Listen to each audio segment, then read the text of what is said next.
How do I stay healthy on a low income? Why do I pay for health insurance that I hope I will never use? What happened when my father could no longer recognize me? Why did I choose to stay in Vietnam instead of working abroad? My name is Dan. I am 36 years old and living alone in Nha Trang. Before we begin, make yourself a cup of tea or a glass of water, get comfortable, and stay with me for a while. This is a long and quiet story about health, family, loss, debt, and hope. By the end, you will understand why I live the way I do, and why one simple family meal means so much to me.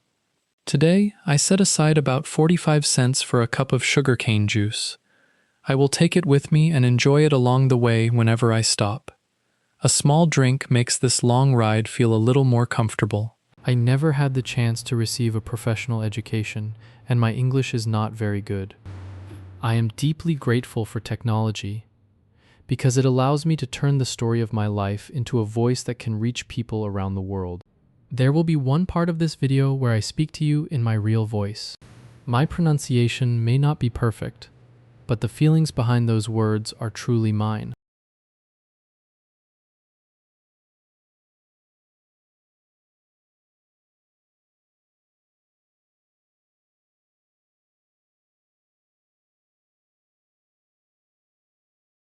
Health, insurance, and the fear of becoming a burden. I do not know much about medicine. When people talk about insurance policies, treatment categories, hospital procedures, or reimbursement rates, I often find the information difficult to understand. There are many rules, many documents, and many medical terms that feel far beyond my knowledge. What I do understand is simple. Every year, I try to set aside around 1 million Vietnamese dong for public health insurance. That is roughly $40 for 12 months of coverage. For viewers in Western countries, that amount may sound surprisingly low. It is low, and the benefits are naturally limited. This is not private insurance that gives someone access to a luxury hospital room, personal service, or every treatment they might request. It is basic public health protection. For ordinary people in Vietnam, the insurance can help cover part of the cost of medical examinations, hospital treatment, tests, medicine, and other services included in the public system. The exact amount depends on the hospital, the illness, and whether the patient follows the required procedure. I cannot explain every benefit because I do not fully understand all of them myself. Still, the card gives me one important reassurance. If something serious happens, I may not have to face the entire medical bill alone. For someone living on a modest income, even partial support can make a real difference. A serious illness does not only affect the body, it can also stop a person from working, reduce their income, consume their savings, and place pressure on the whole family. People with stable jobs and large savings may be able to recover from an unexpected medical expense more easily. For a low-income worker, the same event can change the direction of life for years. That is why I continue to pay for insurance. After buying it, however, my greatest hope is that I never have to use it. It may sound strange to pay for something while hoping to receive nothing from it, but health insurance is different from buying food, clothes, or a household item. If 12 months pass without a hospital visit, I will not feel cheated. I will feel fortunate. The money becomes part of a shared fund that supports people who are less fortunate with their health. Somewhere, a child may need treatment. An elderly person may need medicine. A worker may suddenly become ill and lose the ability to earn money. I do not know who receives help from the fund, and they will never know my name. That is fine. The best result for me would be to remain healthy while the money helps someone who needs it more. This story is not meant to start an argument about whether public hospitals in Vietnam are good or bad. Experiences are different. Some people receive good care. Others face long waiting times, crowded rooms, or services that are less comfortable than they hoped for. With an annual fee of around $40, I also understand that there are limits. It would be unreasonable to expect luxury from such a small payment. Most ordinary people are looking for something practical. They hope to be examined by a doctor, receive necessary tests, obtain medicine, and get treatment without being financially destroyed. That may not sound impressive, but for many families, it is enough to create a little security. The question that matters most to me is not how comfortable the hospital will be. It is how to avoid going there for as long as possible. No one can completely prevent illness. A careful person can still have an accident. Someone who eats well may still develop a serious disease. The body can change without warning, and life does not always give us time to prepare. Knowing this does not make prevention meaningless. There are still risks created by carelessness, and those are the risks I try to reduce. Whenever I ride through the city, I remain aware that one ordinary moment can become a serious problem. Traffic in Vietnam can be unpredictable. Motorbikes move closely together, people change direction quickly, and some drivers are always in a hurry. Even while waiting at a red light, I sometimes turn around to check the vehicles behind me. A green light or a red light does not guarantee safety. Someone may be distracted, approaching too quickly, or assuming that everyone else will move out of the way. Looking back only takes a second. That second may prevent a collision. Perhaps this habit makes me appear overly cautious. I would rather be slightly cautious than become injured because I trusted the road too much. An accident would not only mean pain. My motorbike is part of my daily life. It takes me to work, helps me move around the city, and allows me to continue making these videos. If it becomes badly damaged, replacing or repairing it would be difficult. An injury would create an even larger problem. Many of the jobs available to someone like me require physical strength. When the body cannot move normally, income can disappear immediately. Rent would still be due. Electricity would still have to be paid. Food would still cost money. Debt would not pause simply because I needed time to recover. For this reason, being careful on the road is also a form of financial protection. Low-income people often depend on their bodies in a very direct way. We may not own businesses, valuable property, or large investments. The ability to wake up, move, and work is one of our most important assets. Losing that ability can be frightening. Living alone makes this responsibility feel even more personal.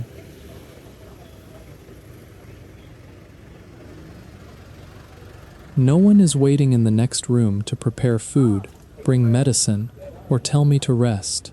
Most of the time, the first person who must recognize a problem is me. That does not make my life tragic. It is simply one of the realities of living alone. Independence gives freedom, but it also removes many excuses. There is no one else to blame when I neglect my body. A person living alone can choose any routine, eat at any time, and organize the day however he wants. The same person also has to live with the consequences of those choices. Some days, discipline comes easily.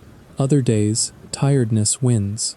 After work, lying down feels much more attractive than exercising. Cooking may seem like too much effort. A cheap and convenient meal can be difficult to resist. I am not always consistent. There have been many evenings when I told myself that exercise could wait until tomorrow. Then tomorrow arrived, and the same excuse returned. That is normal. The goal is not to behave perfectly every day. What matters is finding a way back before a bad habit becomes permanent. People often connect good health with expensive things: a modern gym, professional equipment, special food, supplements, private checkups, personal trainers. These things may be helpful, but they are not available to everyone. When money is limited, caring for the body has to begin with what costs little or nothing. That is why most of my exercise is simply push-ups. There is no membership fee, no equipment is required, no transportation cost is involved. A small space on the floor is enough. My rented room is not large, but my body does not care whether the floor belongs to a luxury gym or an old house. Muscles respond to effort, not decoration. Push-ups are simple, and simplicity makes them easier to continue. I do not exercise because I dream of becoming a fitness model. The purpose is much more practical. Strength allows me to keep working. It helps me carry my own belongings. It makes everyday movement easier. More importantly, it gives me a better chance of remaining independent. At 36, appearance matters less to me than it did when I was younger. A strong-looking body may attract attention, but useful strength is quieter. It is the ability to climb stairs without becoming exhausted. It is being able to lift something without injuring yourself. It is having enough energy to complete a full day and still return home safely. There is also another reason. My mother has already experienced enough fear and sadness in her life. She cared for my father during his illness. She watched our family struggle with money, debt, and loss. The last thing I want is to give her another reason to worry because I refuse to take care of myself. Whenever she asks whether I am healthy, my answer is usually simple.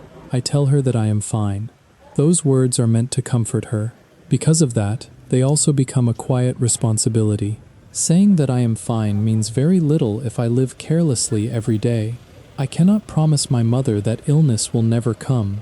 Nobody can make that promise. What I can do is avoid making the future harder through habits that are within my control. Exercise is one part of that effort. Careful driving is another.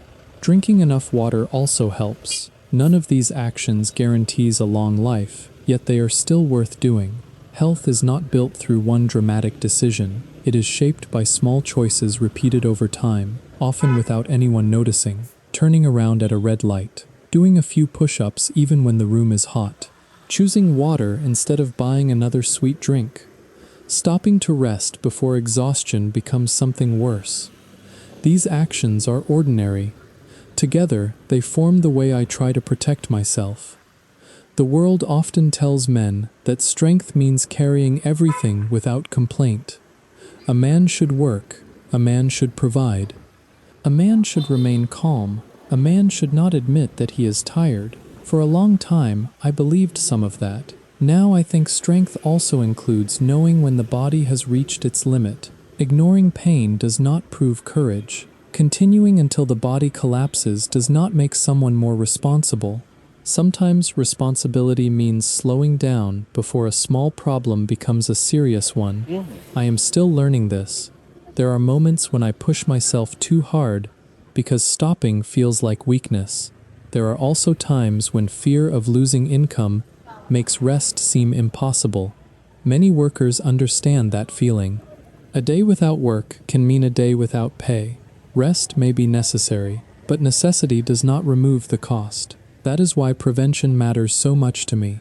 The stronger and healthier I remain, the more choices I keep. A healthy body allows me to work, travel, care for myself, and respond when my family needs me. Once health disappears, many other parts of life can disappear with it. Perhaps this is why that small insurance card carries more meaning than its price. It represents protection against something I cannot fully control. At the same time, my daily habits represent the part that still belongs to me. Insurance may help after illness arrives. The way I live today is my attempt to delay that day. So far, my approach is very simple. Move the body. Pay attention to the road. Drink water. Listen when tiredness becomes unusual. Do not assume that health will always remain just because it is here today. The difficult part begins when food enters the story. Exercise can be free. Careful driving costs nothing. But eating well requires money every single day. That is where my choices become much more complicated. Eating well when money is limited. The hardest part of taking care of my health is not exercise. It is food. A few push-ups only require effort and a small space on the floor. Drinking water is also simple. Food is different because every healthy choice has a price, and that price returns 3 times a day. For someone with a comfortable income, planning a balanced diet may begin with nutrition. For someone living on a limited budget, the first question is usually more practical. How much will it cost? Only after that comes the question of whether the meal is healthy. This does not mean low-income people do not care about their bodies. Many of us care very much. We simply have to make decisions inside a smaller circle of choices. Advice about nutrition is everywhere. Eat more fish, choose lean meat, buy several kinds of fruit, use better cooking oil, avoid processed food, make sure every meal contains enough protein, vegetables, and healthy fats. Most of that advice sounds reasonable. The difficult part is repeating it every day while still paying rent, electricity, transportation, insurance, and the other expenses that continue, whether the month is good or bad. A healthy meal bought once is easy. A healthy routine that can be maintained for years is much harder. Whenever I shop for food, the calculation is not only about today, I also have to think about tomorrow and the days after that. An ingredient may be nutritious, but if buying it leaves too little money for the rest of the week, then it is not a realistic choice for me. That is why my meals are often simple. Rice is usually the base. Then I try to add vegetables and a source of protein.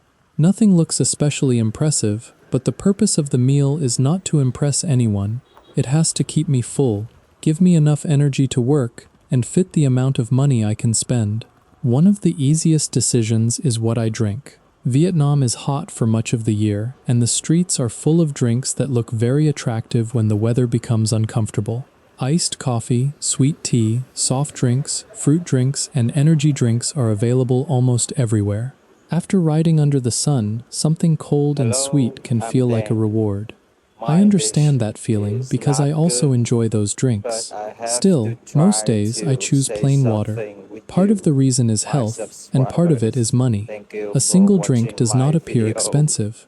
Buying one every day is another matter. Small expenses are dangerous because they rarely feel serious at the moment. They become serious only when added together at the end of the month. The same amount can pay for eggs, vegetables, or part of another meal. Plain water does not give the same excitement as a colorful drink filled with ice. It does something more important. It satisfies thirst without creating another daily expense. There is also a quiet satisfaction in walking past something tempting and realizing that the decision still belongs to me. So much of adult life is controlled by obligations. The rent has a fixed date. Bills arrive whether I feel ready or not. Food prices change without asking my permission. Work can become unstable. By comparison, deciding what to drink seems very small. Even so, small choices remind me that I am not completely powerless inside my own life. Of course, I do not live like a machine. Sometimes I buy a sweet drink, sometimes I eat outside. A life with no enjoyment would be difficult to sustain, and constantly punishing yourself is not the same as being disciplined. The goal is balance. Enjoying one drink is different from turning it into an automatic habit. Eating one convenient meal is different from relying on it every day. I am still learning where that balance should be. There are times when I save too strictly and begin to feel that every small pleasure is a mistake. Then there are days when I spend without thinking and later regret it. Neither extreme feels peaceful. A sustainable life should leave room for responsibility and a little happiness. Food creates the same struggle. Protein is one of the more expensive parts of a meal. Fish and meat can quickly take a large portion of the daily budget, especially when purchased regularly. For this reason, eggs have become very important to me. I normally eat at least 3 eggs a day. Some viewers may consider that a lot. Others may think it is completely normal. Whenever food and health are discussed, people have strong opinions, and the advice can be very different depending on whom you ask. I am not qualified to tell anyone what they should eat. My own diet is not a medical recommendation. It is simply the result of trying to find enough protein at a price I can continue paying. Eggs are affordable compared with many kinds of meat. They are available almost everywhere. They can be cooked quickly, which helps on days when work leaves little energy. A few eggs beside rice and vegetables can turn a very basic plate into a meal that feels more complete. Without them, I might depend more heavily on instant noodles or eat a meal that fills my stomach without giving my body much useful nutrition. The question in my mind is rarely whether eggs are the perfect food. It is whether they are better than the realistic alternatives available to me. That difference matters. People often compare an ordinary choice with an ideal one, but an ideal choice that cannot be afforded is not truly an option. My comparison is more direct. 3 eggs or a more expensive portion of meat. Eggs and vegetables or instant noodles alone. A meal cooked at home or another purchase outside. Inside that reality, eggs make sense. They are not the whole diet, and I know variety is important. Whenever possible, vegetables are included. Some days there may be tofu, pork, fish, or another ingredient. The menu changes according to price, availability, and what is left in the budget. There is no perfect weekly plan hanging on the wall. I work with what is available. Vietnamese meals are naturally connected with vegetables, so even a modest plate often feels incomplete without something green. Local markets can sometimes provide affordable options, especially when buying simple vegetables rather than the more expensive varieties. They may not look beautiful. A leaf may be slightly damaged. The shape may be uneven. None of that matters once it is washed, cooked, and placed beside rice. Food does not need to look perfect to be useful. Living alone has also changed the way I think about cooking. Preparing a meal for one person can feel strangely quiet. There is no conversation while the food is being made. No one asks when dinner will be ready. After the meal, only one bowl and one pair of chopsticks need to be washed. For a long time, that silence made cooking feel less meaningful. Meals were something I connected with family. When I was young, food appeared because my mother had prepared it. I did not think about the money, time, and work behind each dish. I only knew that when I was hungry, there was often something waiting. Now every part has to be done by me. Buying ingredients, carrying them home, preparing them, cooking, cleaning afterward. At first, this felt like another burden of living alone. Slowly, it began to feel different. Cooking for yourself is still a form of care, even when nobody else sees it. A simple dinner says that the person who worked all day deserves to eat properly. The room may remain quiet, but the effort still has value. Self-care is often presented as something comfortable or luxurious. People imagine vacations, expensive food, or a relaxing day without responsibilities. For me, self-care is usually less glamorous. Boiling eggs instead of skipping dinner, washing vegetables even when tired, refilling a bottle with water before leaving the room, choosing to prepare rice rather than buying something more expensive because it is convenient. These actions do not look special, yet they prevent life from slowly falling apart. Living alone makes neglect very easy. Nobody complains when dishes remain unwashed. Nobody notices if dinner is replaced by snacks. Nobody asks why exercise was skipped for another week. Freedom can quietly become disorder if a person stops paying attention. That is why routine helps me. The clothes I wear are often similar. The food I eat can be repetitive. My days may look almost the same from the outside. Some people might find that boring. For me, repetition provides stability. Knowing what I normally eat makes spending easier to control. Keeping a small number of habits reduces unnecessary decisions. When life already contains uncertainty, a familiar routine can be calming. This does not mean I have given up on change. A better income would allow more variety, better ingredients, and a healthier balance. I would be happy to eat more fish, fruit, and higher quality food in the future. There is no pride in remaining limited forever. At the same time, waiting for a better future is not a reason to neglect the present.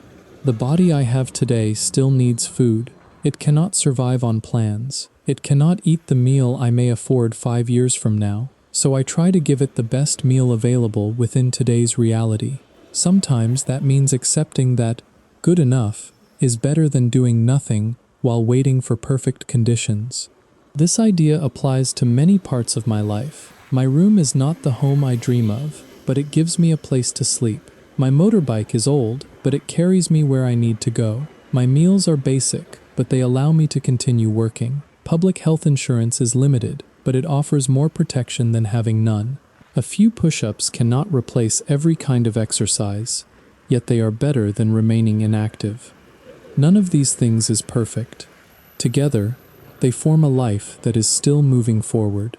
There are days when I do not follow my own plans. Convenience wins. Tiredness wins. Maybe I eat something too salty, buy a drink I did not need, or lie down without exercising. Those moments do not erase the effort made on other days. Thinking in extremes can be dangerous. Once a person believes one mistake has ruined everything, it becomes easy to stop trying. Health is not a test that must receive a perfect score. It is a long relationship with the body. Some days we treat it well, other days we ask too much from it. The important part is returning to better habits instead of turning one bad day into a permanent excuse. This is also why I try not to judge other people's food too quickly. A cheap meal can look unhealthy from the outside, perhaps it is, but the person eating it may be working 12 hours, supporting children, caring for parents, or saving for rent. They may know exactly what a healthier meal would look like and still be unable to buy it. Knowledge does not automatically create access. Someone with more choices can improve a meal by selecting a different ingredient. Someone with fewer choices may only be able to reduce the damage. That person still deserves respect. I understand this because many of my own decisions are compromises. Eating at least 3 eggs a day is one of them. They give me an affordable way to include protein, but I also understand that relying too heavily on one food is not ideal. This is why vegetables and other ingredients are added whenever possible.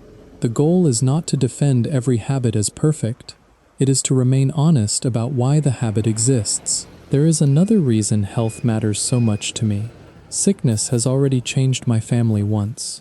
Before my father became ill, I thought of health mainly as a personal matter. If one person felt sick, that person went to the doctor, received treatment, and hopefully recovered. His illness taught me that the reality can be much larger. When a serious condition enters a family, everyone's life begins to change around it. Money is redirected, work schedules change. Someone must provide daily care, plans are delayed, sleep becomes difficult. Even ordinary conversations are slowly replaced by discussions about medicine, hospital visits, expenses, and what may happen next. The disease may exist in one body, but the entire family carries part of its weight. Looking back, this is probably the deepest reason I try to stay healthy. It is not only fear of pain. It is fear of becoming the center of another family crisis. My mother and sister have already experienced enough. If illness comes despite my efforts, then it comes. Life does not guarantee that careful people will always be protected, but I do not want carelessness to create suffering that might have been avoided. The health insurance card is one small preparation. My ordinary habits are another. Neither offers certainty. They only give me the feeling that I have done my part. After that, some things remain outside human control. There is a limit to planning. A person can save money, eat carefully, exercise, and still receive bad news. This thought used to frighten me more. Now it reminds me to appreciate the abilities that still feel normal. Being able to ride through the city, recognizing familiar faces, speaking clearly, preparing my own food, calling my mother, listening to my sister. These things appear ordinary only while we still have them. My father once had all of them too. He was able to work, speak, ride a bicycle, teach me small things, and take me to the sea. Later, illness removed those abilities one by one. When I returned to Nha Trang after finishing my course, he was still alive, but the person sitting in front of me felt very far away. He could no longer speak to me. He did not recognize who I was. That memory changed the meaning of health forever. Health is not simply avoiding a hospital bill. It is the ability to participate in your own life, to know the people beside you, to say what is in your heart, to respond when someone calls your name, to hold a bowl, take a step, and choose where you want to go. Most people do not celebrate these things every morning. Neither do I. Daily life moves too quickly, and ordinary abilities are easy to forget. Only after seeing them disappear from someone you love do you understand how valuable they were. Perhaps that is why I think so carefully about a few eggs, a bottle of water, and some push-ups in a small room. From the outside, they are insignificant. To me, they represent the effort to remain present in my own life for as long as possible. I would like to keep working. I would like to visit my mother when she needs me. I would like to sit with my sister again and share a meal with all three of us together. Those hopes depend partly on health. Money matters, time matters, distance matters. Yet none of those things can be enjoyed without a body capable of carrying us there. My father was not a wealthy man. He did not leave behind property, savings, or an easy life. What he left inside me came from ordinary moments. lessons, habits, memories, and the way he treated his family. Before illness changed him, he was the first man who made me feel safe. When I think about protecting my health today, part of me is also remembering him. The father who once taught me how to swim eventually became unable to move freely.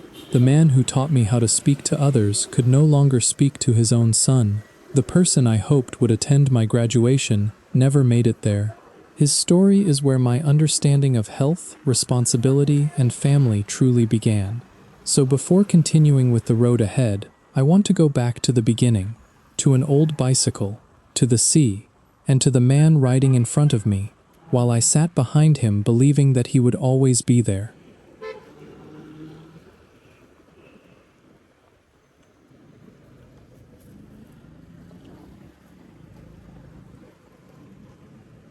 The father, I remember. My father was the second of 4 children in his family. He did not come from wealth, and he never became a rich man. He was not highly educated, and he was not the kind of person whose name would ever appear in a newspaper. To the outside world, he may have looked like an ordinary man. To me, he was my father. That made him important in a way that money or status could never measure. When I think about him now, I do not first remember illness, hospitals, or debt. I remember the man he was before all of that happened. I remember the way he cared for me when I was still a child. Our family did not have much, but children do not always understand poverty in the same way adults do. A child does not calculate the value of a house, compare salaries, or worry about tomorrow's bills. A child notices other things: who waits for him, who takes him somewhere, who teaches him something, who makes him feel safe. My father gave me those things. One of my clearest memories is of him taking me to the sea on an old bicycle. The bicycle was nothing special. It was old, simple, and probably looked unimportant to everyone else on the road. But when I sat behind my father, it felt like enough. We did not need a car. We did not need expensive tickets. We did not need to travel far. There was a bicycle, the road, the sea, and time together. At that age, happiness did not require much. The ride itself was part of the experience. I would sit behind him while he pedaled, looking at the streets passing by and trusting that he knew where we were going. I cannot remember every word we said during those trips. Memory is strange like that. Sometimes an entire conversation disappears, but a feeling remains for the rest of your life. What remains for me is the feeling of being safe behind him. I knew he was there. I knew he would wait for me. At the beach, he watched while I went into the water. He taught me how to swim. Swimming may seem like a simple skill, but for a child, the sea can feel enormous. The water moves beneath you, the ground disappears, and fear enters very quickly when your feet can no longer touch the bottom. My father taught me how to move my arms and legs, how to control my breathing, and how not to panic. More than anything, he taught me to trust. A child learning to swim has to believe that the person standing nearby will not allow him to drown. That person was my father. Whenever I became afraid, his presence made the water feel less dangerous. Looking back, I think that was one of the first forms of faith I ever understood. Not religious faith yet, just the faith of a child who believes that his father will be there when he reaches out. The sea is still there today. The waves continue coming and going as they always have. Other fathers now stand in the water, teaching their own children how to swim. When I see something like that, I sometimes think about those old days. The place may still exist, but the moment is gone. There is no road I can take that will bring me back to the exact afternoon when I was a boy sitting behind my father on that bicycle. As children, we often want new things, a better toy, a nicer bicycle, something another child has. Years later, the things we miss most are often the things we once considered ordinary. An old bicycle, a familiar road, a parent waiting beside the water. I did not know those moments would become precious. At the time, they were simply part of life. That may be one of the saddest things about growing older. We often recognize the value of a moment only after it has become impossible to repeat. My father showed love through actions more than words. He was not a man who gave long speeches about life. He taught me through small things: how to tie my shoelaces, how to wear a tie, how to speak to people properly, how to behave with respect. These lessons may sound minor, but they slowly become part of a person's character.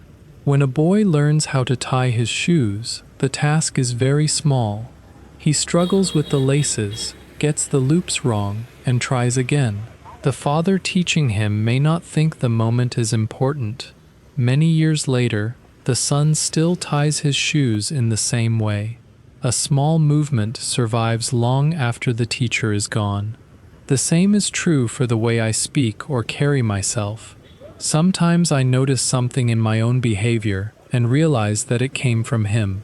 Perhaps I choose certain words because he once corrected me. Perhaps I show respect in a particular way because that was how he lived. He never wrote these rules down. They entered my life quietly. A parent can leave many things behind without owning much: a way of thinking, a habit, a tone of voice, a sense of right and wrong. These things cannot be sold to pay a debt, but they can remain inside a child for a lifetime. My father worked hard. Because of that, he was not always available for every moment of our childhood. My mother was often the one who took my sister and me to the park on her free days. Still, the time I had with my father carried a different feeling. He was the person who introduced me to certain parts of the world: the road, the sea, the idea that a man should know how to take care of simple things. He did not give me a perfect childhood, no parent can, but he gave me enough good memories that I still return to them now. When I became older, life began moving in another direction. Work was difficult to find in my hometown, so I left Nha Trang and moved to Ho Chi Minh City. I worked as a factory worker. That period of my life was not glamorous. I worked, tried to save money, and thought about how to improve my future with the small opportunities available to me. At some point, I managed to save enough to take a short course. It was not a famous university program. There was no prestigious degree waiting at the end. For many people, it might have looked like a small achievement. For me, it mattered. The money came from work. The course came from saving. Completing it meant that I had managed to do something beyond simply surviving another month. When you do not have many resources, even a small step forward can carry a great deal of hope. My father promised that he would come to my graduation. I believed him. I imagined seeing him there among the other families. Maybe he would not know exactly what to say. Maybe he would simply stand nearby, watch, and feel proud in his own quiet way. That would have been enough. I did not need a large celebration. His presence was the celebration I wanted. There are moments in life when a child, even an adult child, still wants to look into a parent's eyes and say, "I did it." Not because the achievement is enormous, because that parent saw the beginning. They saw the mistakes, the struggle, the years when nothing seemed clear. Being witnessed by them gives the achievement a deeper meaning. About 1 month before my graduation, my father became seriously ill. The promise remained, but his body could no longer follow it. I continued with the course because there was nothing else to do. The graduation day arrived. Other people had family members beside them. There were smiles, photographs, and conversations about the future. I completed what I had started. On paper, it was a happy day. Inside me, something was missing. An empty place is not always visible. No one looking at a photograph would understand who was supposed to be standing just outside the frame. I had imagined my father there for so long that his absence felt like a physical thing. He had not chosen to break his promise. That made it even more painful. If someone does not come because they do not care, anger can protect you. You can blame them. You can tell yourself they made a choice. My father wanted to be there. His illness made the choice for him. There was no one to be angry with. Only disappointment, worry, and the feeling that something important had slipped away before I understood how serious the situation had become. After graduation, I returned to Trang. I already knew that my father was very sick. My family had told me. Still, knowing something through a phone call is different from seeing it with your own eyes. A voice can prepare you with information. It cannot prepare your heart for the person waiting behind the door. When I arrived home, the man in front of me still had my father's face. He was sitting in a wheelchair. His body had become very thin. His eyes looked empty, as though they were focused on a place far beyond the room. He was breathing. He could still eat. His body was alive. But the father I knew seemed to be somewhere I could not reach. A severe condition in his brain had taken away his ability to speak. It had also taken away his ability to recognize me. I stood at the entrance and looked at him. Part of me was still waiting for the familiar reaction, a change in his face, a movement of his eyes, anything that would tell me he knew his son had come home. Nothing happened. I said something to him. Perhaps I called him Dad. I do not remember every word. What I remember is the silence that came back. That silence told me more than any explanation from a doctor could. The man who taught me how to speak to others could no longer speak to me. The man who watched over me in the sea could no longer look at me and understand who I was.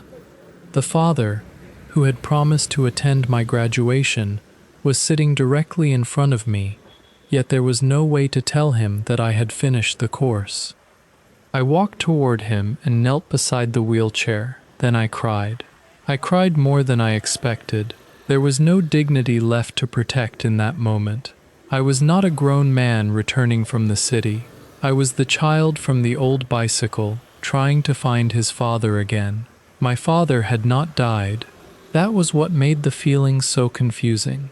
He was still there. I could touch his hand. I could see his chest moving. I could sit beside him. But the distance between us felt larger than the distance between Nha Trang and Ho Chi Minh City. It felt like he was living in another world. His body remained in the room while the part of him that knew my name had gone somewhere else. Loss does not always begin at death. Sometimes it begins earlier. It begins when a familiar voice disappears, when recognition disappears, when two people sit close together but can no longer meet in the same understanding.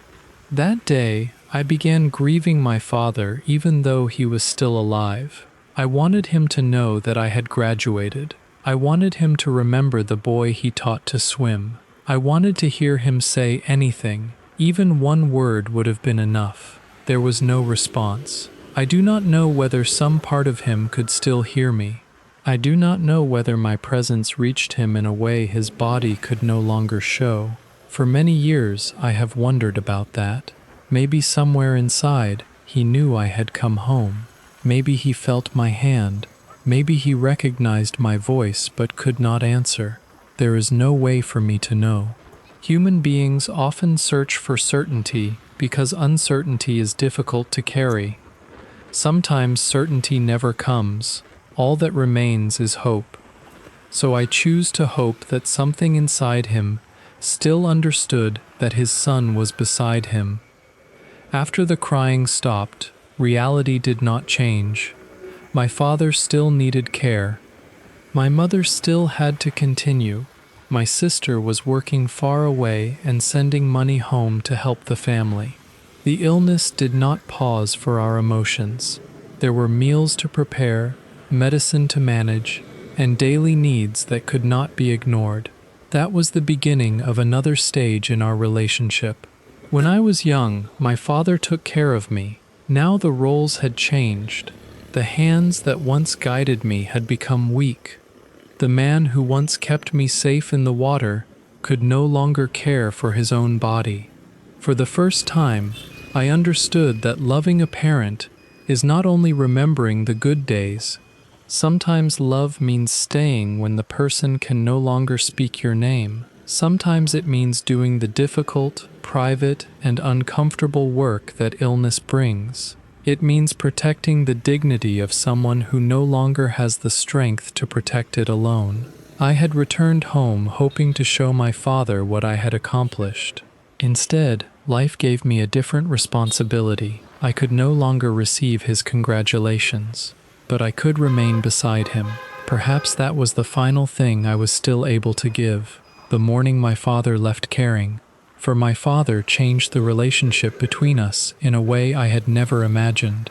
When I was young, he was the stronger person. He took me to the sea, waited for me, taught me how to swim, and showed me how to do the small things a boy eventually needs to learn. By the time I returned home, that strength was gone. His body depended on other people for almost everything. My mother and I became the ones who stayed close and cared for him. My sister had to work far away and send money home because the family needed help with the growing expenses. Each of us carried a different part of the responsibility.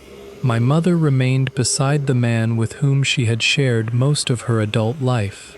My sister carried the loneliness of working far away while worrying about what was happening at home. I helped with the daily care that my father could no longer manage himself. Some parts of caring for a seriously ill person are difficult to explain in a gentle way. A person who cannot move or communicate normally still has all the basic needs of a human body. He still needs to eat. He still needs to be cleaned. Clothes and bedding still need to be changed. Someone has to help when he can no longer use the bathroom by himself. These are private matters, and I do not want to describe them in a way that takes away my father's dignity. He had once been an independent man. He had worked, traveled, spoken, and made his own decisions.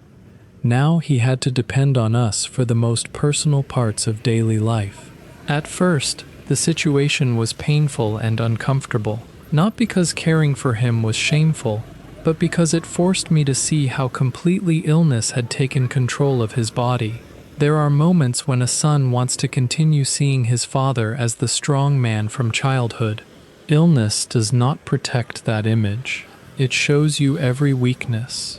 It removes the distance between parent and child and replaces it with a reality neither person chose. Over time, I stopped thinking about the discomfort. This was my father. His body had carried him through years of work. It had carried responsibilities for the family. Those legs had pedaled the old bicycle while I sat behind him. Those arms had helped me in the sea. That same body now needed to be washed, changed, and treated with care. There was nothing undignified about helping him. The indignity would have been leaving him alone. Perhaps my father no longer understood who was beside him. Perhaps he could not recognize my hands or my voice. Even so, I tried to care for him as gently as possible. A person does not lose his value when he loses the ability to speak. He does not stop deserving respect when his body becomes weak. This was still the man who had raised me. Even if he could no longer remember that history, I remembered it for both of us. The roles between us had reversed. When I was a baby, my parents must have cleaned me, fed me, changed my clothes, and stayed awake when I was sick. I have no memory of those things because I was too young. They did them without expecting gratitude. Now my father had returned to a state of complete dependence, and I had the opportunity to give some of that care back. I wish I could say I was patient every moment. The truth is that long-term care is exhausting. There is physical tiredness, but there is also the emotional weight of watching someone you love slowly disappear. Every day contains a small hope that the person may improve. Every day also brings another reminder that the old life may never return. The house becomes organized around illness.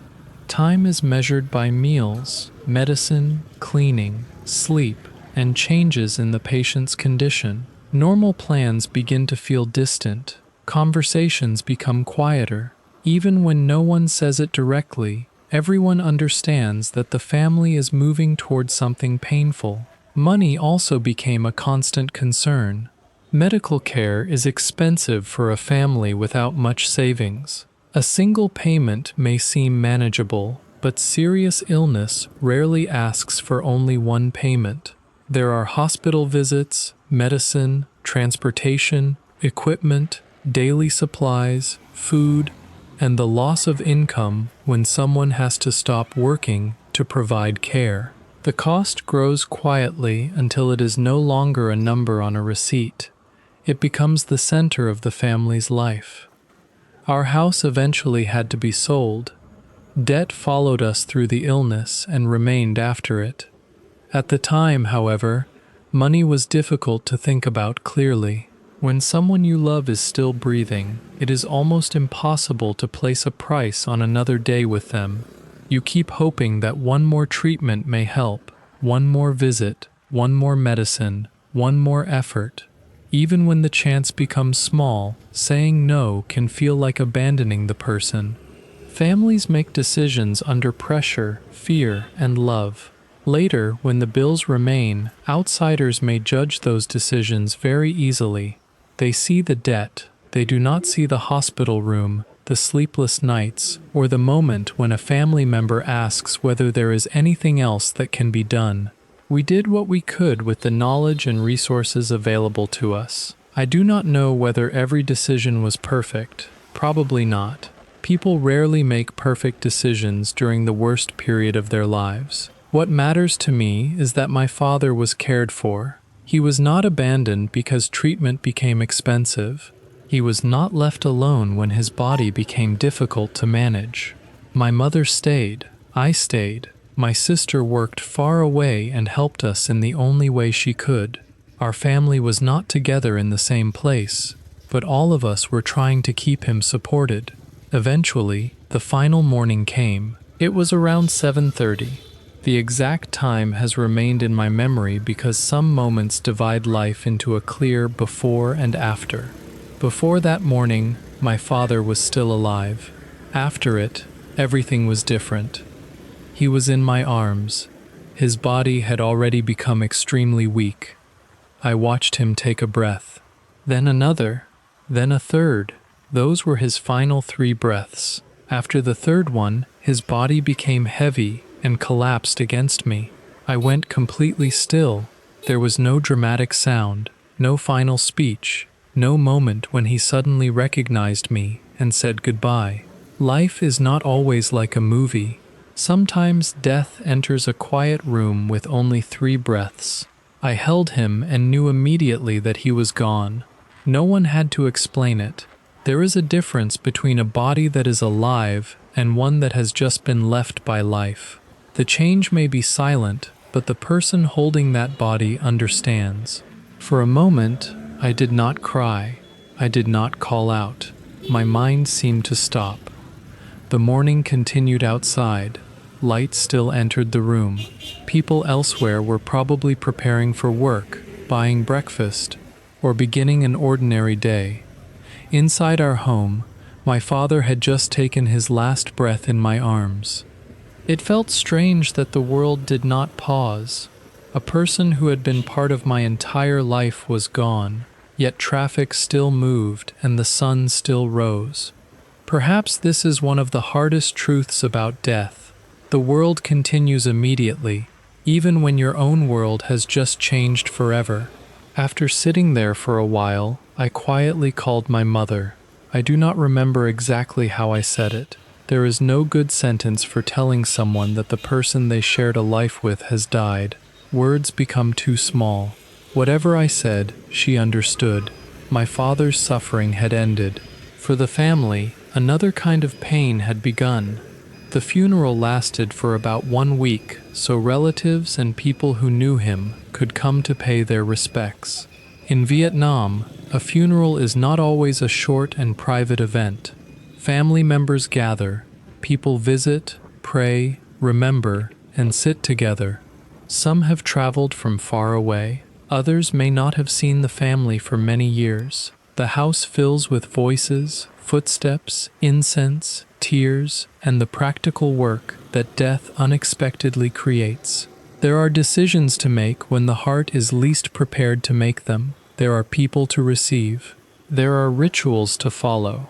There are meals, arrangements, and questions that must be answered. Grief does not arrive in an empty room where a person is free to collapse. Often, grief arrives together with responsibility. During that week, many people came to see my father for the final time. The strange thing was that the only person I truly wanted to see was the one who had died. I have always been a little afraid of stories about spirits. When I am alone and hear an unexplained sound at night, part of me can still become uncomfortable. Before my father died, the idea of seeing a spirit would have frightened me. After his death, that fear disappeared. During the funeral, I secretly hoped he would appear. I wanted to see him standing somewhere nearby. I wanted to hear his voice again, even if only for a few seconds. There were so many questions still inside me. Did he know I had returned home? Could he hear me when I spoke beside his wheelchair? Did he understand that the person caring for him was his son? Did he know I had completed the course and graduated? Was he still in pain? Was he at peace? Most of all, I wanted the conversation we never had. Perhaps he would say that he was proud of me. Perhaps I would apologize for not being beside him sooner. Perhaps we would speak about the old bicycle and the sea. It did not need to be a long conversation. A few sentences would have been enough. For the first time in my life, I thought that seeing a spirit might be comforting rather than frightening. My father never appeared. There was no sign that I could clearly understand. No voice called my name. No figure stood at the door. The funeral ended, and all the questions remained. This is another part of grief that people do not always discuss. After someone dies, the love remains, but there is nowhere obvious to send it. You remember something and want to tell them. You accomplish something and want them to know. You regret a sentence and want to correct it. The mind continues creating conversations with someone who can no longer answer. Maybe that is why people dream about the dead. Maybe the heart tries to create the meeting that reality has refused. I have never received a clear message from my father's spirit. Still, I sometimes feel that he continues through the things he taught me. The way I tie my shoes came from him. The way I wear a tie came from him. Some of my manners and the way I speak to people also came from him. These are not supernatural signs. They are more ordinary than that. But perhaps an ordinary continuation is still a form of presence. A person dies once in the body. They may remain for many years in the habits, words, and character of those they raised. My father did not leave me a house or money. The house was sold because of his illness. What remained was a different kind of inheritance. He left the memory of being loved even when the family had little. He left the feeling of safety from those childhood rides. He left lessons that seemed small at the time, but became part of the man I am now. This inheritance cannot pay rent, it cannot remove debt, yet it has guided many of my decisions. After the funeral, the visitors slowly returned to their own lives. The house became quieter. This is when grief changed again. During the funeral, there had always been something to do and someone nearby. Afterward, the absence became more visible. My father's place was empty. Objects connected to him remained. The routines built around his illness suddenly had no purpose. For a long time, the family had organized each day around keeping him alive and comfortable. Then one morning, that responsibility ended. The mind does not know how to adjust immediately. You may still listen for a sound from the other room. You may wake up thinking there is something you need to do for the person. Then memory returns. There is nothing left to prepare, nothing left to clean, no medicine left to give. The work has ended, but rest does not arrive. Instead, there are debts. The illness had consumed a great deal of money. Selling the house was not enough to make every obligation disappear. After my father died, the remaining debt became part of our daily life. Some people looked down on our family because of it. Debt can change the way others speak to you. People who once treated you normally may become colder. Some assume that owing money means you are irresponsible. They do not always ask how the debt was created. They see only that your family has lost its home and still owes money. At first, being judged was painful. A family already dealing with death does not need humiliation added to it. Still, I eventually stopped caring very much about those opinions. Explaining ourselves to everyone would not reduce a single payment.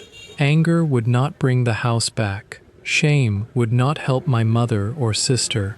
The only useful response was to work. My family focused on earning money and paying what we could. The process was slow. There was no sudden solution. No one arrived to remove the burden. Each payment came from work, savings, and sacrifice. Sometimes progress was so small that the total seemed not to change at all. In the early years, the pressure followed me everywhere. It was present when I woke up. It traveled with me to work. It entered every decision about spending. A simple purchase could create guilt because the same money might have gone toward the debt.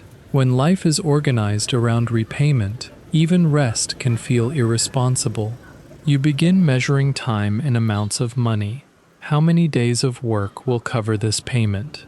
How much remains after food and rent? What happens if work stops? How long will the family have to continue living this way? Those thoughts can make the future feel very narrow. The debt still exists today. It has not completely disappeared. What has changed is my relationship with it. In the beginning, the number felt like a wall standing in front of the family. Now it feels more like a difficult road we have been walking for a long time. We understand it. We know that progress is slow. We no longer panic every morning simply because it has not vanished. Becoming used to debt does not mean giving up on repayment. It means accepting that fear cannot be allowed to control every day until the final payment is made. Life has to continue in the meantime. Food still needs to be eaten. The body still needs rest. Family members still deserve moments of happiness. A person cannot postpone all peace until every problem has been solved, because some problems take many years. The debt caused by my father's illness took away our house. I do not want it to take away our dignity as well. It also does not deserve every remaining year of our lives. We will continue working. We will continue paying, but we also have to continue living. Today, I rent a small place instead of owning a home. Sometimes I think about the house that was sold. I wonder how life might look if the illness had never come. Perhaps the family would still have that property. Perhaps the years afterward would have been easier. These thoughts are natural, but they cannot change what happened. I do not blame my father. He did not choose to become ill. A sick person should not carry guilt for the cost of trying to stay alive. If we had refused treatment only to protect the house, perhaps I would now be carrying a different kind of regret. There are situations where every available choice contains pain. We chose to care for him and search for treatment. The price was high. Still, he died knowing, at least through our actions, that his family had not abandoned him. Even if his mind could no longer recognize us, he was surrounded by care. His final breath happened in the arms of his son. My mother was there during his last stage of life. My sister contributed from far away. We could not save him. We did not leave him alone. That distinction matters to me. A house can be sold. Money can be earned again slowly. A final moment with a parent cannot be repurchased. Whenever I think about the morning he died, the pain is still there. Alongside it is a quiet sense of gratitude.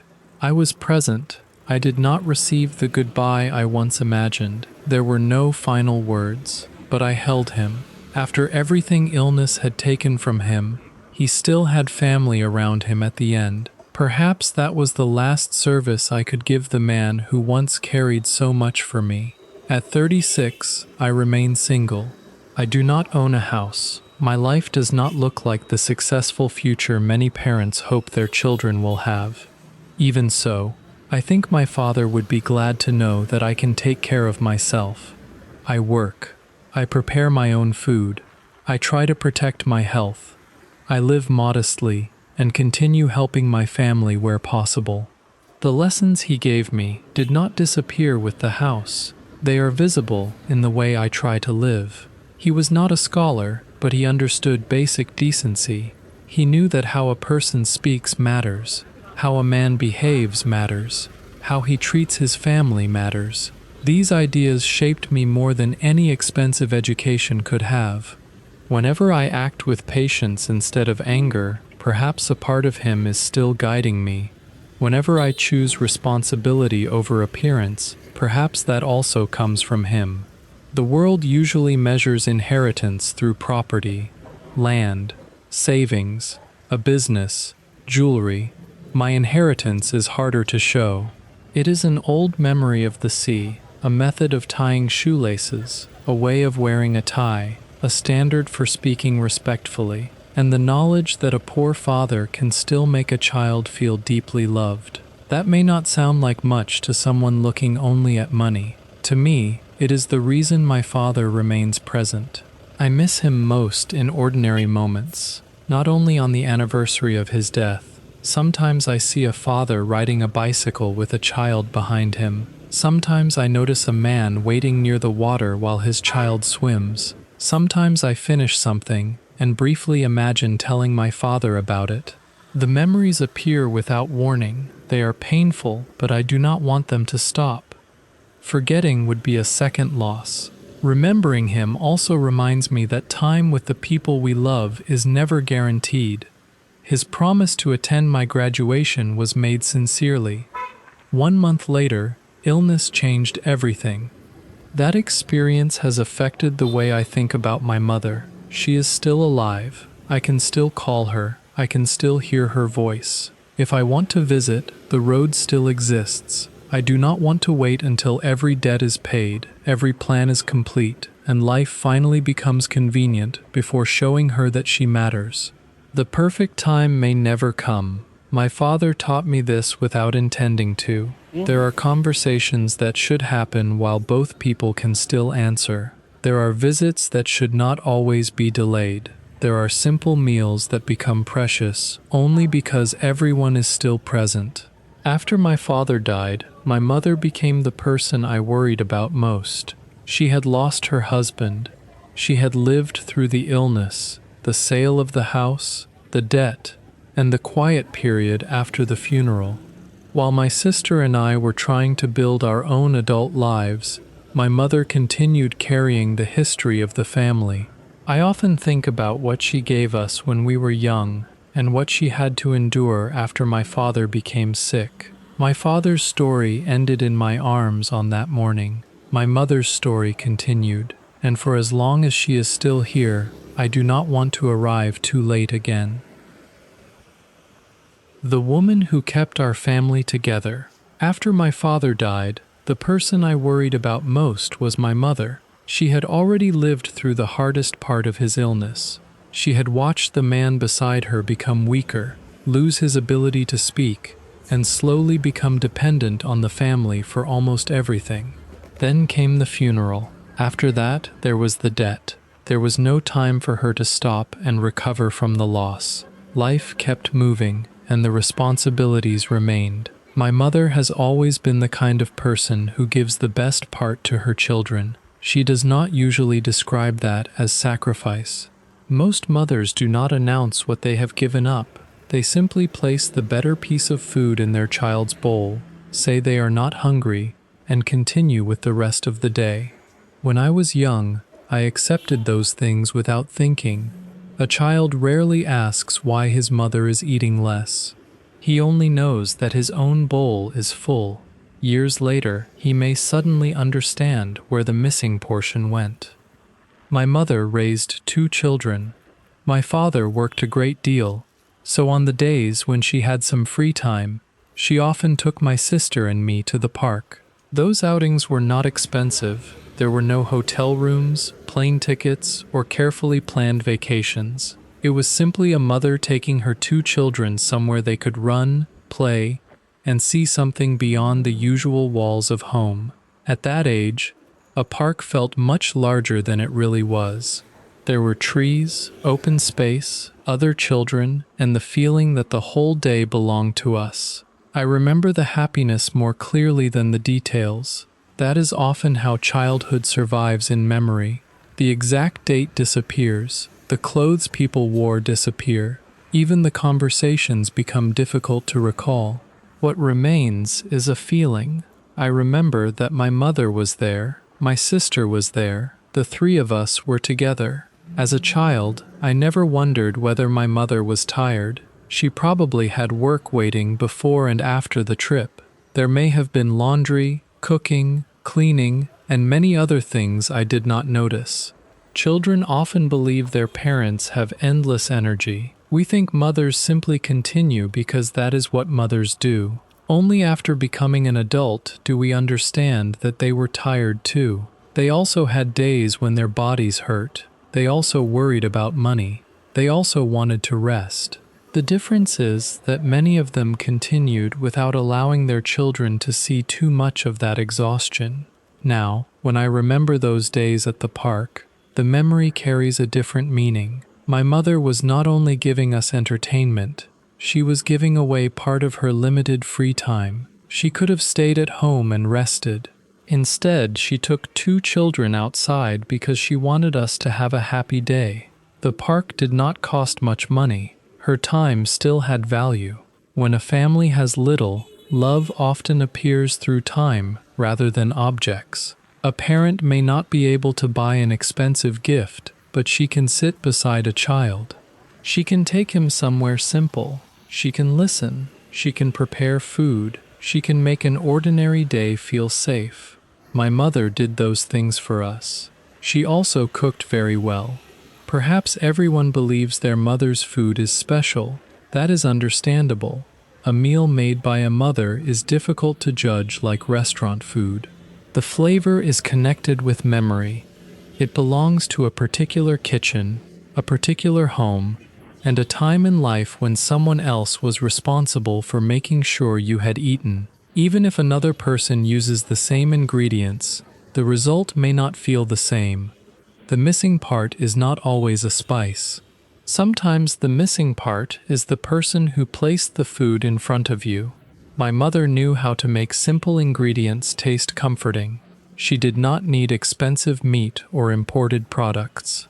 Vietnamese home cooking often begins with ordinary things: rice, vegetables, eggs, fish, a small amount of meat. A soup prepared from what was available.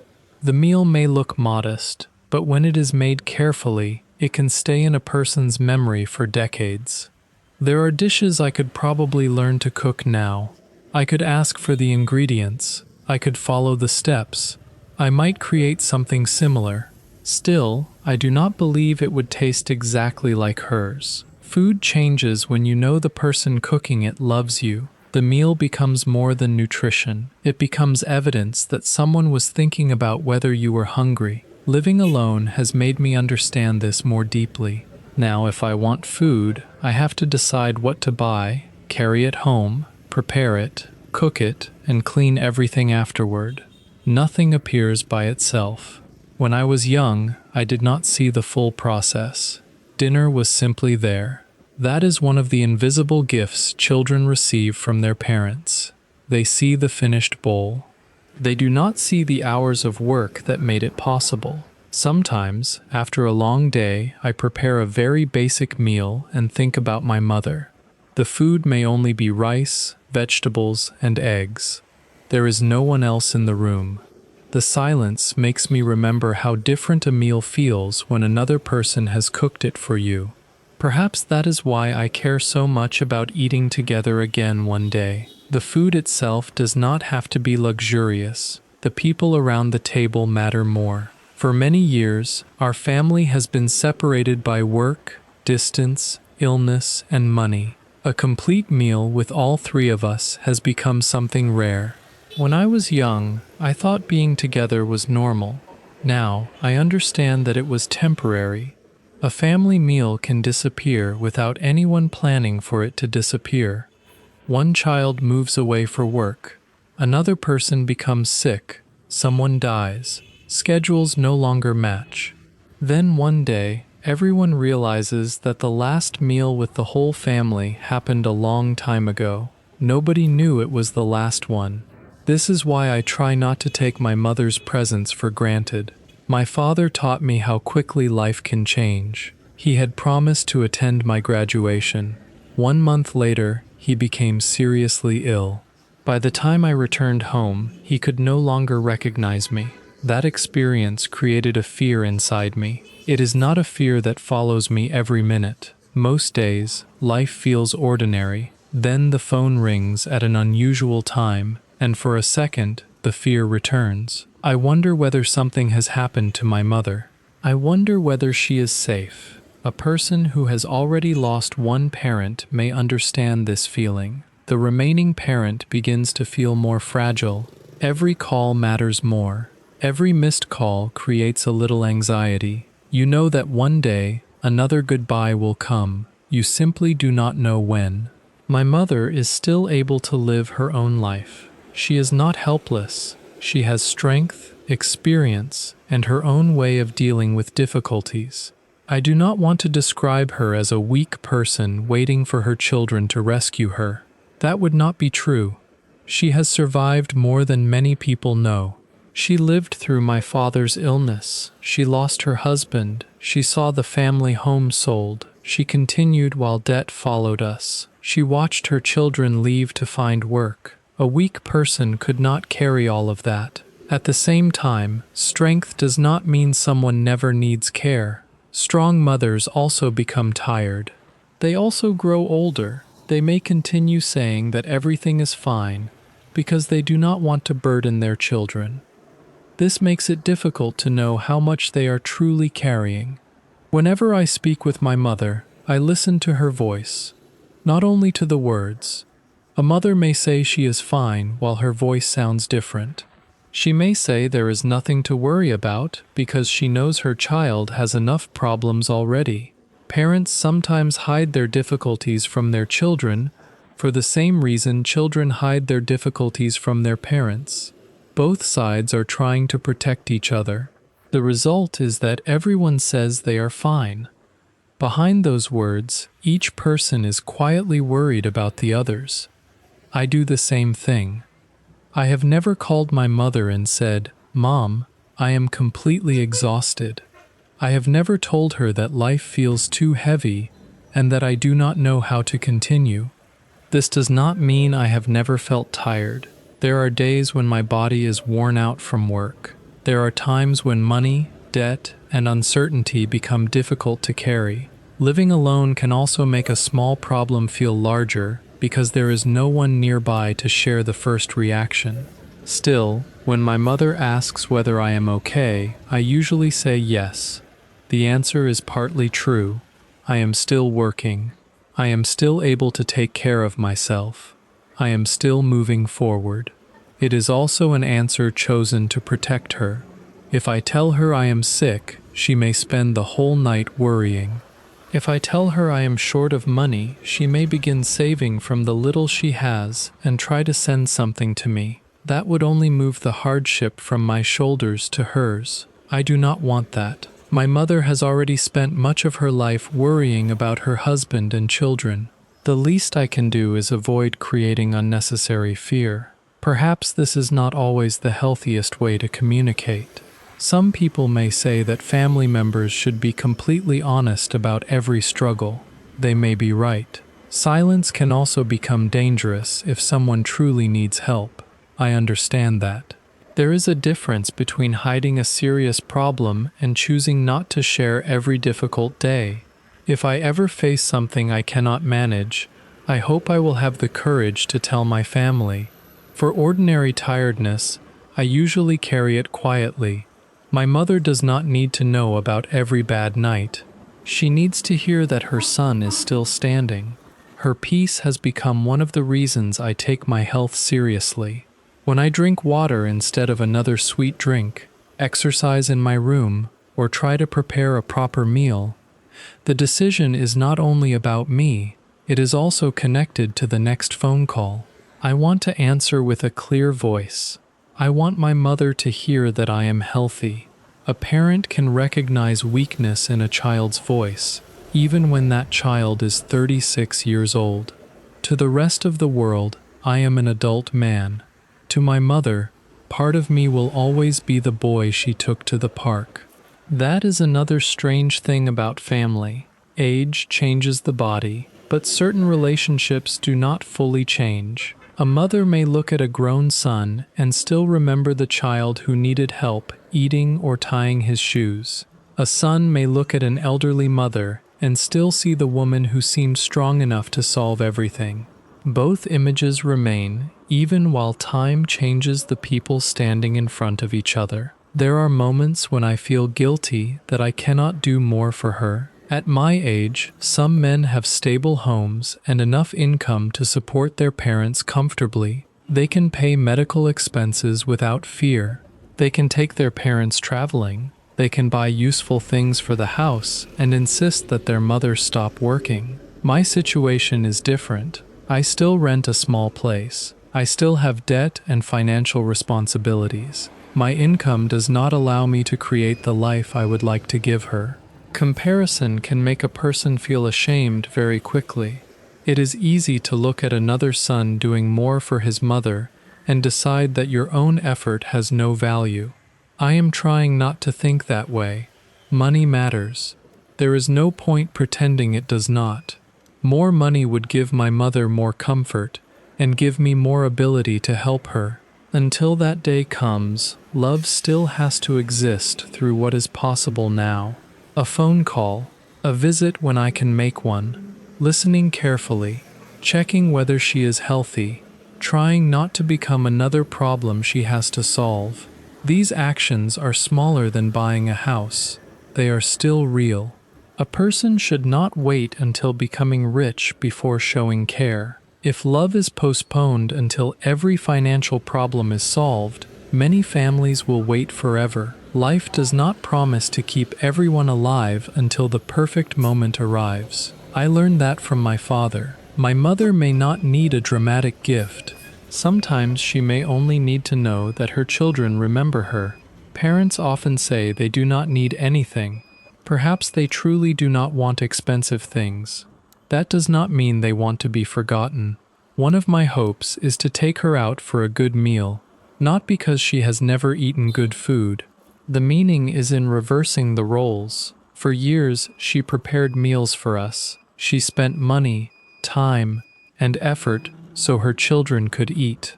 I would like to be the person who tells her to sit down, choose what she wants, and stop thinking about the cost for one evening. Maybe it will be hot pot. Hot pot is a meal that naturally brings people together. The pot sits in the center. Everyone shares the same food. The meal cannot be rushed in the same way as eating alone. Ingredients are added slowly. People wait, talk, and continue eating. For my family, that kind of meal would mean more than food. It would mean that all three of us had managed to be in the same place at the same time. My mother, my sister, and me. No hospital, no funeral, no urgent work waiting in another city. Just a meal. There was a time when such a scene would have felt too ordinary to remember. Now it feels like a dream worth working toward. My mother gave us many meals when we were young.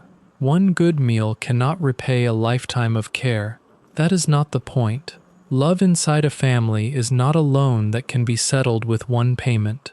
The meal would simply say, "Today, let us sit together. Today, You do not have to take care of us. Let us take care of you. There is another decision in my life that comes from this same feeling. At one point, working abroad seemed like a possible path. Many Vietnamese people leave the country through labor programs because wages can be higher elsewhere. For someone dealing with debt and a limited income, the opportunity is difficult to ignore. A few years abroad might allow faster savings. It might help with debt. It might create a better financial future. I understand why people choose that road. Many of them accept loneliness and difficult working conditions because they want to support their families. Leaving home can be an act of love. For me, however, the decision also carried a fear that money could not remove. If I went to another country, what would happen if my mother suddenly needed me? That question became impossible to ignore. I had already experienced returning home too late to speak with my father. He was alive when I arrived, but the opportunity for a real conversation had already disappeared. I could not bear the thought of repeating that experience with my mother. Staying in Vietnam does not mean I can protect her from everything. I do not live in the same house. Distance still exists. Work still limits how often I can visit. At least the road between us remains possible. If necessary, I can take a bus or find another way to return. No international contract stands between us. No employer in another country has to approve my departure. No immigration process decides how quickly I can come home. We remain inside the same country. That matters to me more than it might appear. The choice is not between loving money and loving my mother. Life is rarely that simple. Working abroad could also have been a way to help her financially. Perhaps I would have earned enough to improve her life. Perhaps the decision to stay has slowed my progress. I accept that possibility. Every important choice closes one road while opening another. The road I chose gives me less financial certainty, but it allows me to feel that if my mother truly needs me, I still have a chance to reach her. After what happened with my father, that chance became something I was unwilling to trade away. Staying close enough to come home, choosing to remain in Vietnam did not solve my financial problems. It did not make debt disappear. It did not give me a better salary or a more secure future. In some ways, staying may have made the road ahead slower. I understand that clearly. There are people who leave Vietnam, work extremely hard for several years, and return with enough savings to build a house, support their parents, or begin a small business. Their sacrifice can change the future of an entire family. I respect them. Leaving home is not easy. A person may live in a country where the language is unfamiliar, the weather is different, and the work is physically demanding. They may spend birthdays, holidays, and important family moments alone. Many continue because the money they send home is helping someone they love. My decision was simply different. After losing my father, being far from my mother began to feel more frightening than earning less money. The fear was not always logical. Nothing may happen for many years. My mother may remain healthy and independent for a long time. Still, the memory of my father changed the way I think about distance.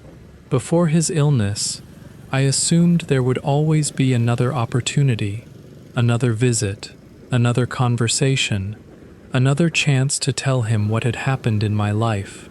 His promise to attend my graduation felt certain until suddenly it was impossible.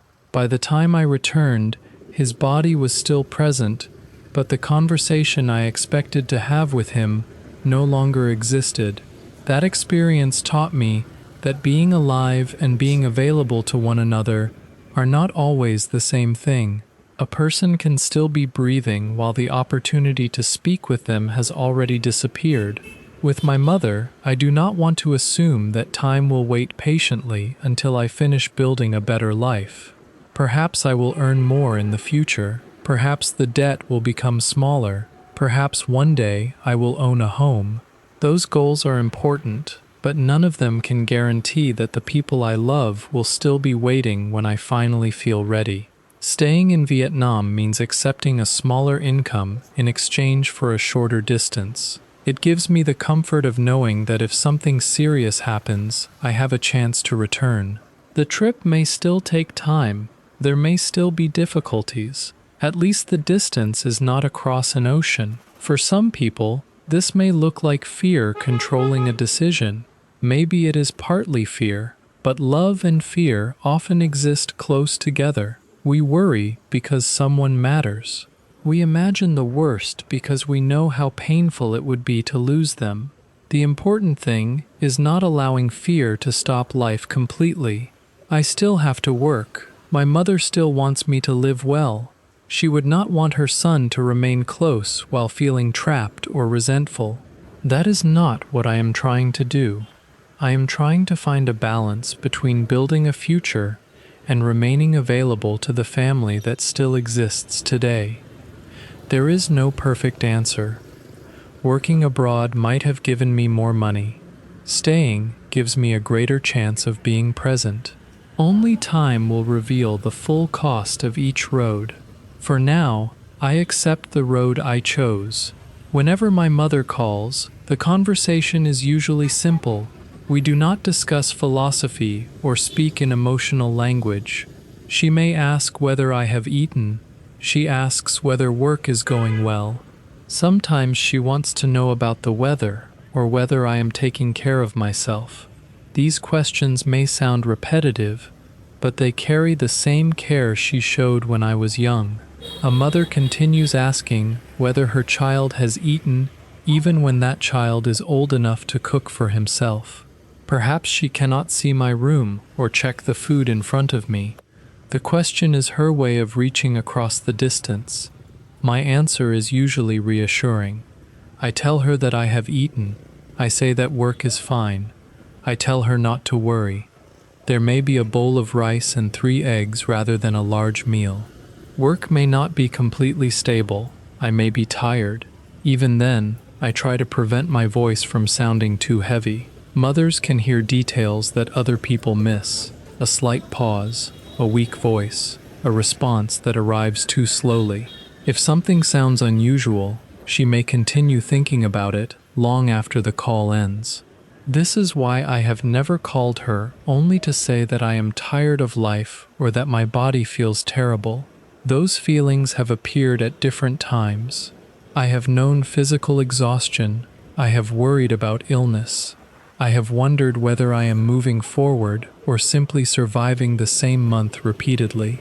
There are evenings when a small room feels especially quiet. The future can feel distant, and the responsibilities of the present can feel too close. Those moments are real. I simply do not place all of them in my mother's hands. She cannot remove every problem. Hearing about them may only give her a problem she cannot solve. A mother who lives far from her child can feel helpless very quickly. If she knows her son is sick, she may want to come.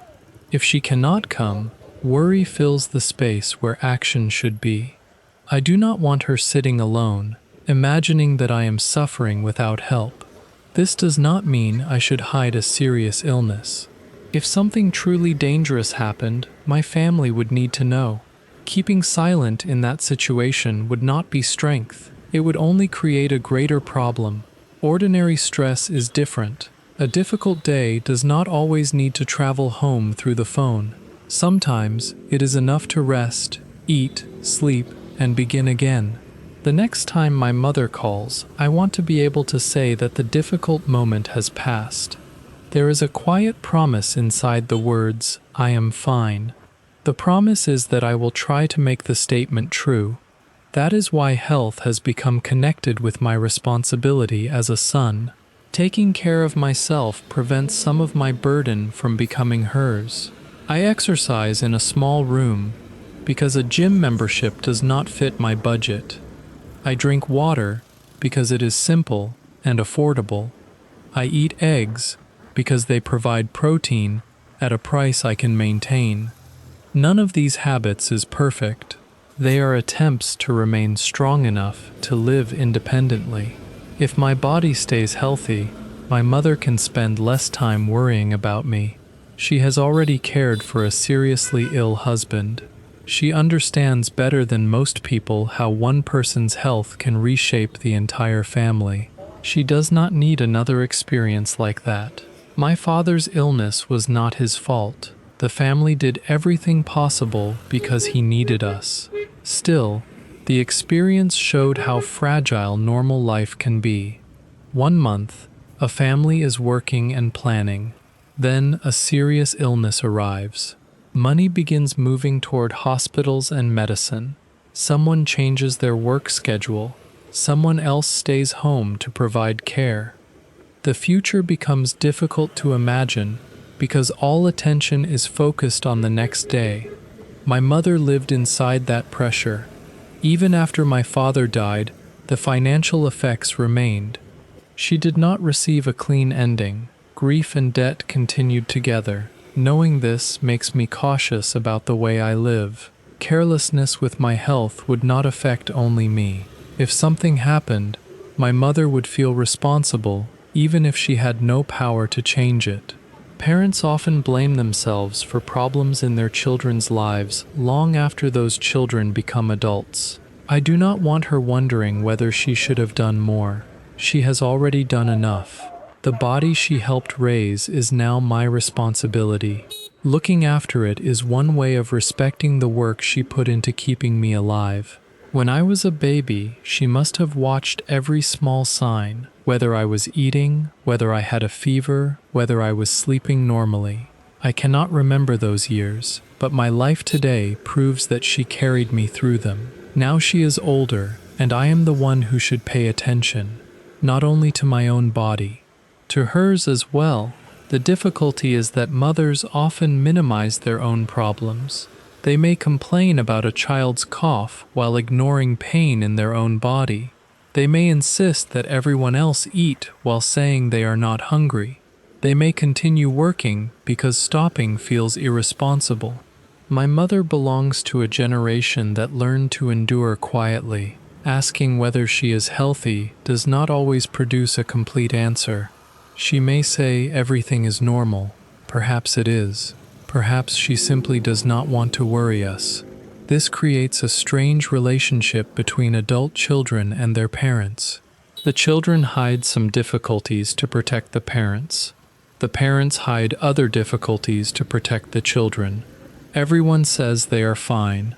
Everyone listens carefully for evidence that the other person is not telling the full truth.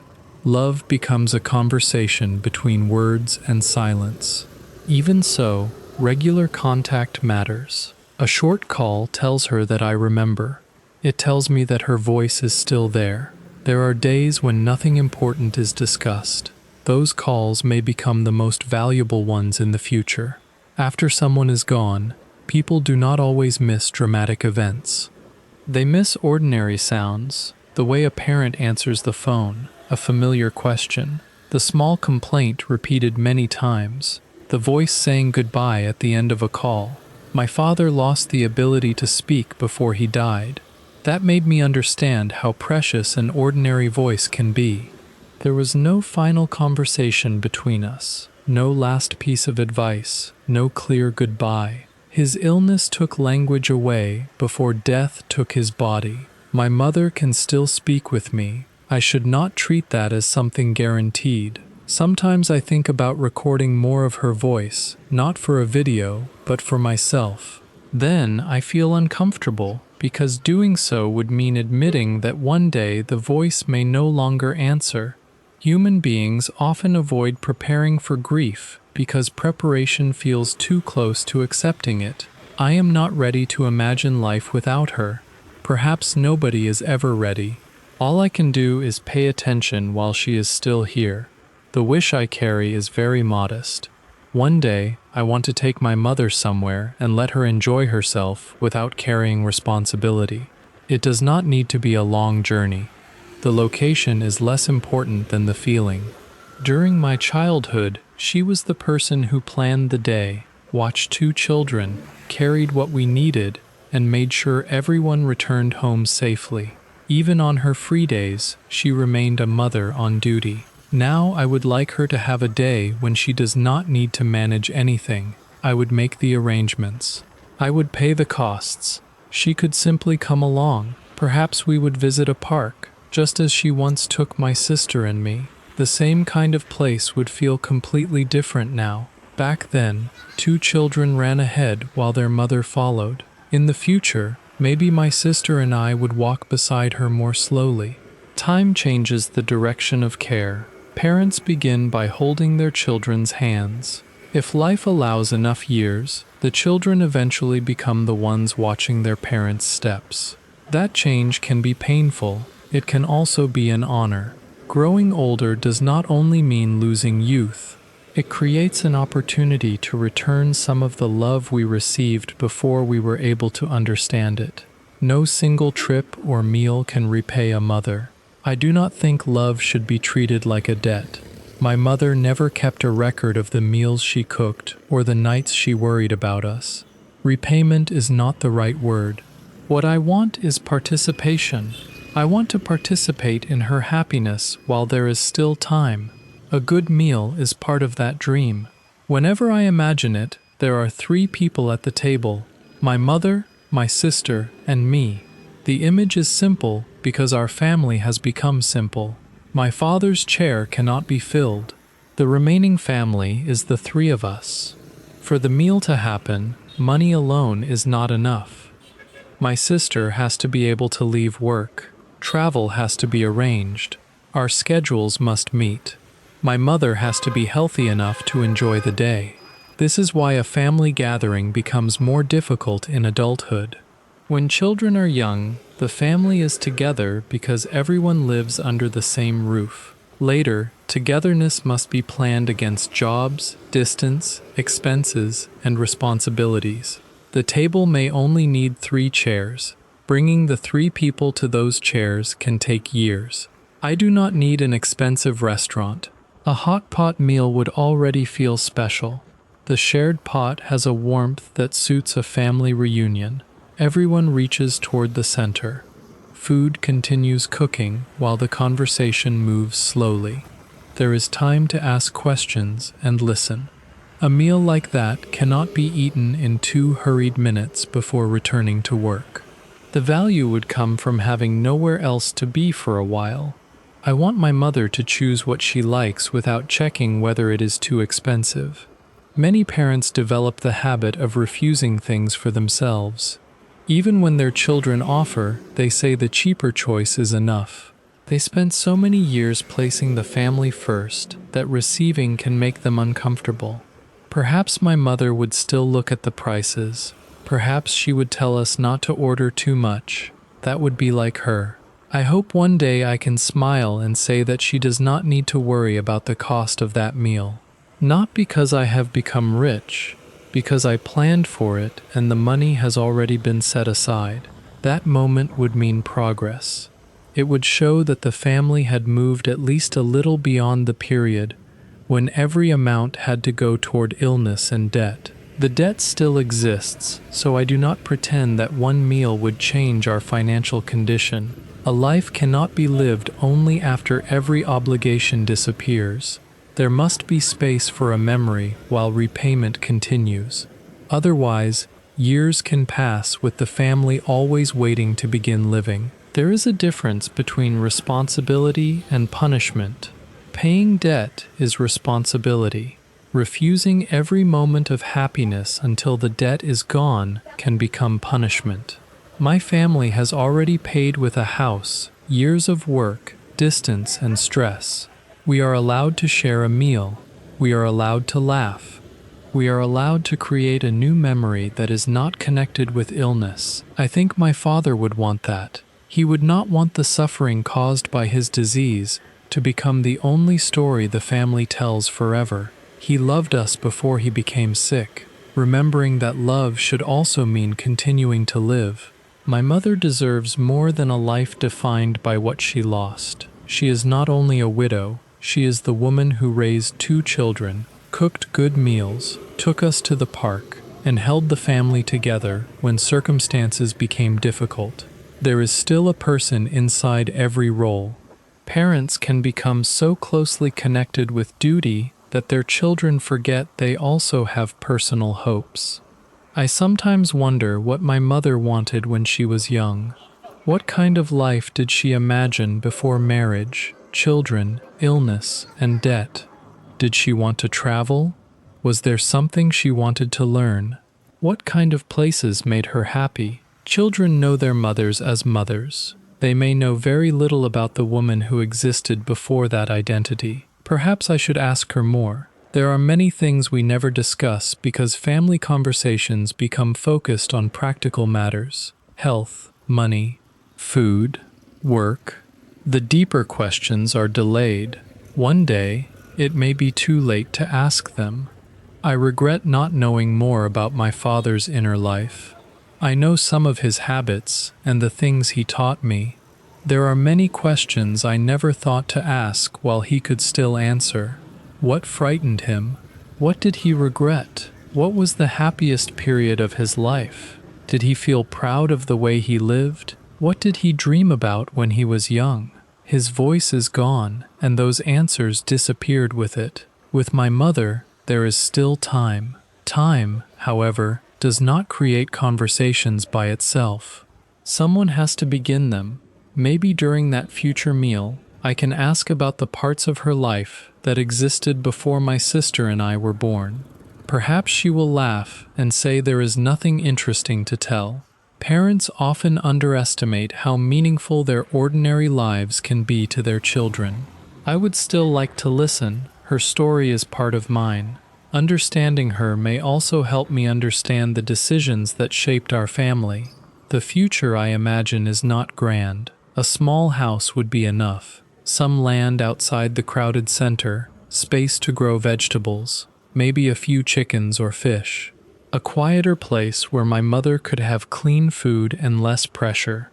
This dream has returned many times. It is difficult because owning property requires money far beyond my current income. Still, a dream does not have to be immediately possible to provide direction. It tells me why I am saving. It gives meaning to work that otherwise feels repetitive. The house is not only about ownership. After our family sold the old home to pay for my father's treatment, having a place that belongs to us became emotionally important. Rent provides shelter. It does not create the same feeling of permanence. A landlord can change the price. Circumstances can force another move. A family home offers the hope that everyone has somewhere to return. I want my mother to know there is a place for her. I want my sister to know the same. The dream may never happen exactly as I imagine it. Life has already taught me not to assume that every plan will be completed. Even so, working toward it feels better than having no direction. Until then, care has to take smaller forms. Calling my mother, protecting my health, saving what I can, returning when possible, remaining in the same country so that distance does not become an impossible wall. These actions are not dramatic enough for a movie. Real family love is often built from undramatic things repeated over many years. The meal prepared, the money sent, the call answered, the trip home, the question asked again, "Are you healthy?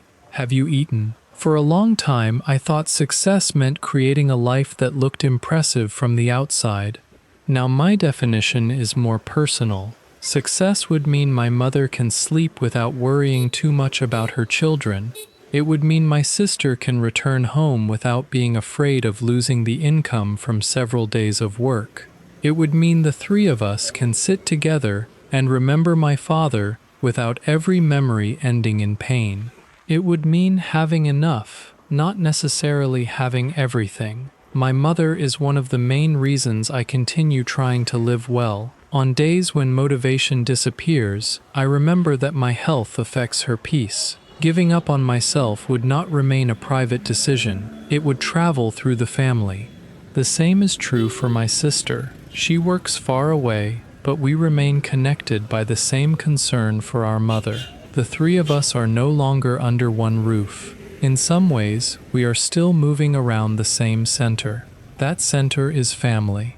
My sister has carried her own part of our history.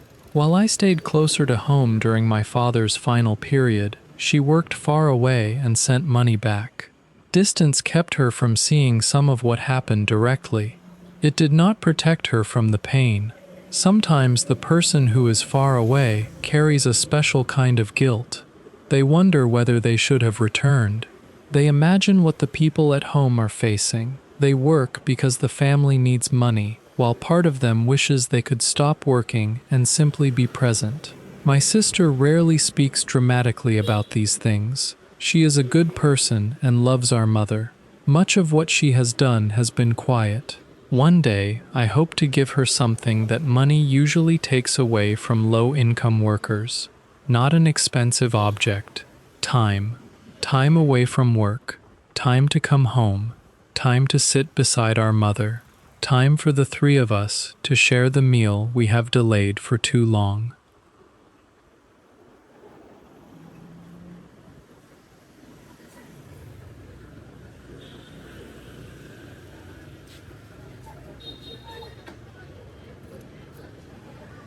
The sister who had to live far from home. My mother has 2 children, my younger sister and me.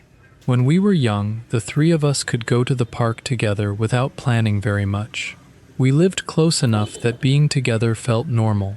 Now, adulthood has placed each of us in a different place. I live in Nha Trang. My sister works far from home. My mother continues her life without either child beside her most of the time. We still contact one another. The distance has not removed the love between us, but it has changed the way that love appears. My sister and I are not the kind of siblings who speak in very emotional language. We do not often say, "I miss you," "I am proud of you," "Thank you for everything you have done." Instead, the conversation is usually practical. How is work? Have you called mom? Are you eating properly? When will you be able to come home? These questions may sound ordinary, but they carry more feeling than the words show. In many Vietnamese families, affection is not always spoken directly.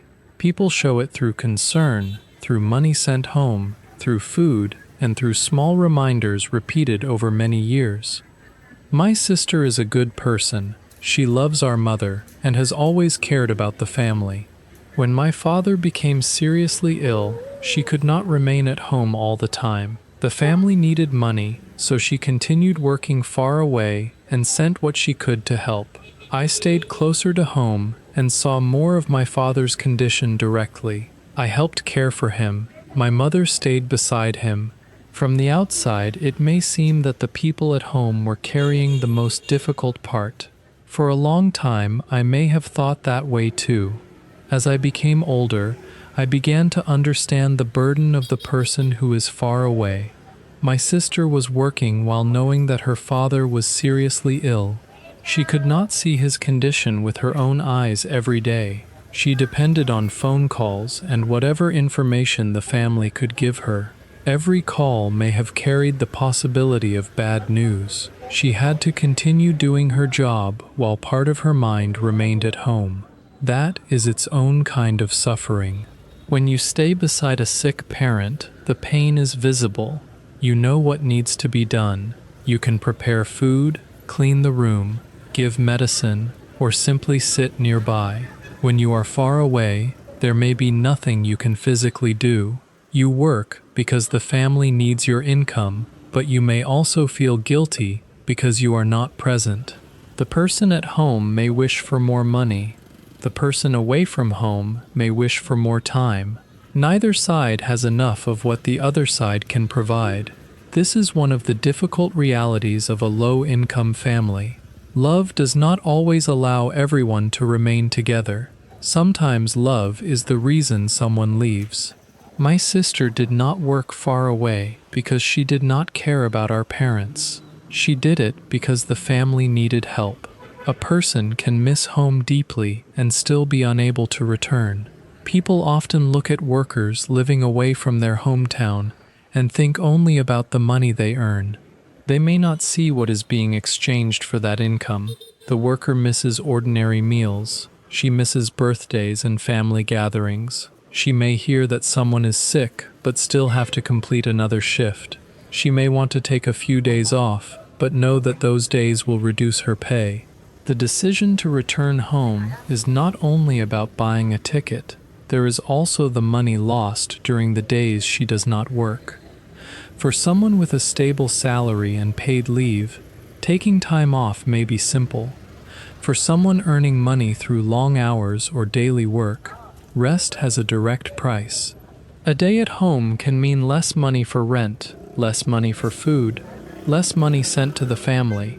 This is why many workers delay going home even when they miss their parents. They are not choosing work because work is more important than family.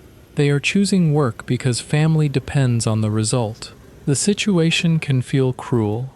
The harder a person works for the people she loves, the less time she may have to spend with them. My sister has lived with that contradiction. I do not know every difficult moment she experienced away from us. Siblings do not always tell each other everything.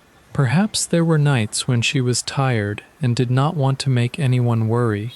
Perhaps she ate alone after work. Perhaps she wanted to return home but decided the money was needed more urgently.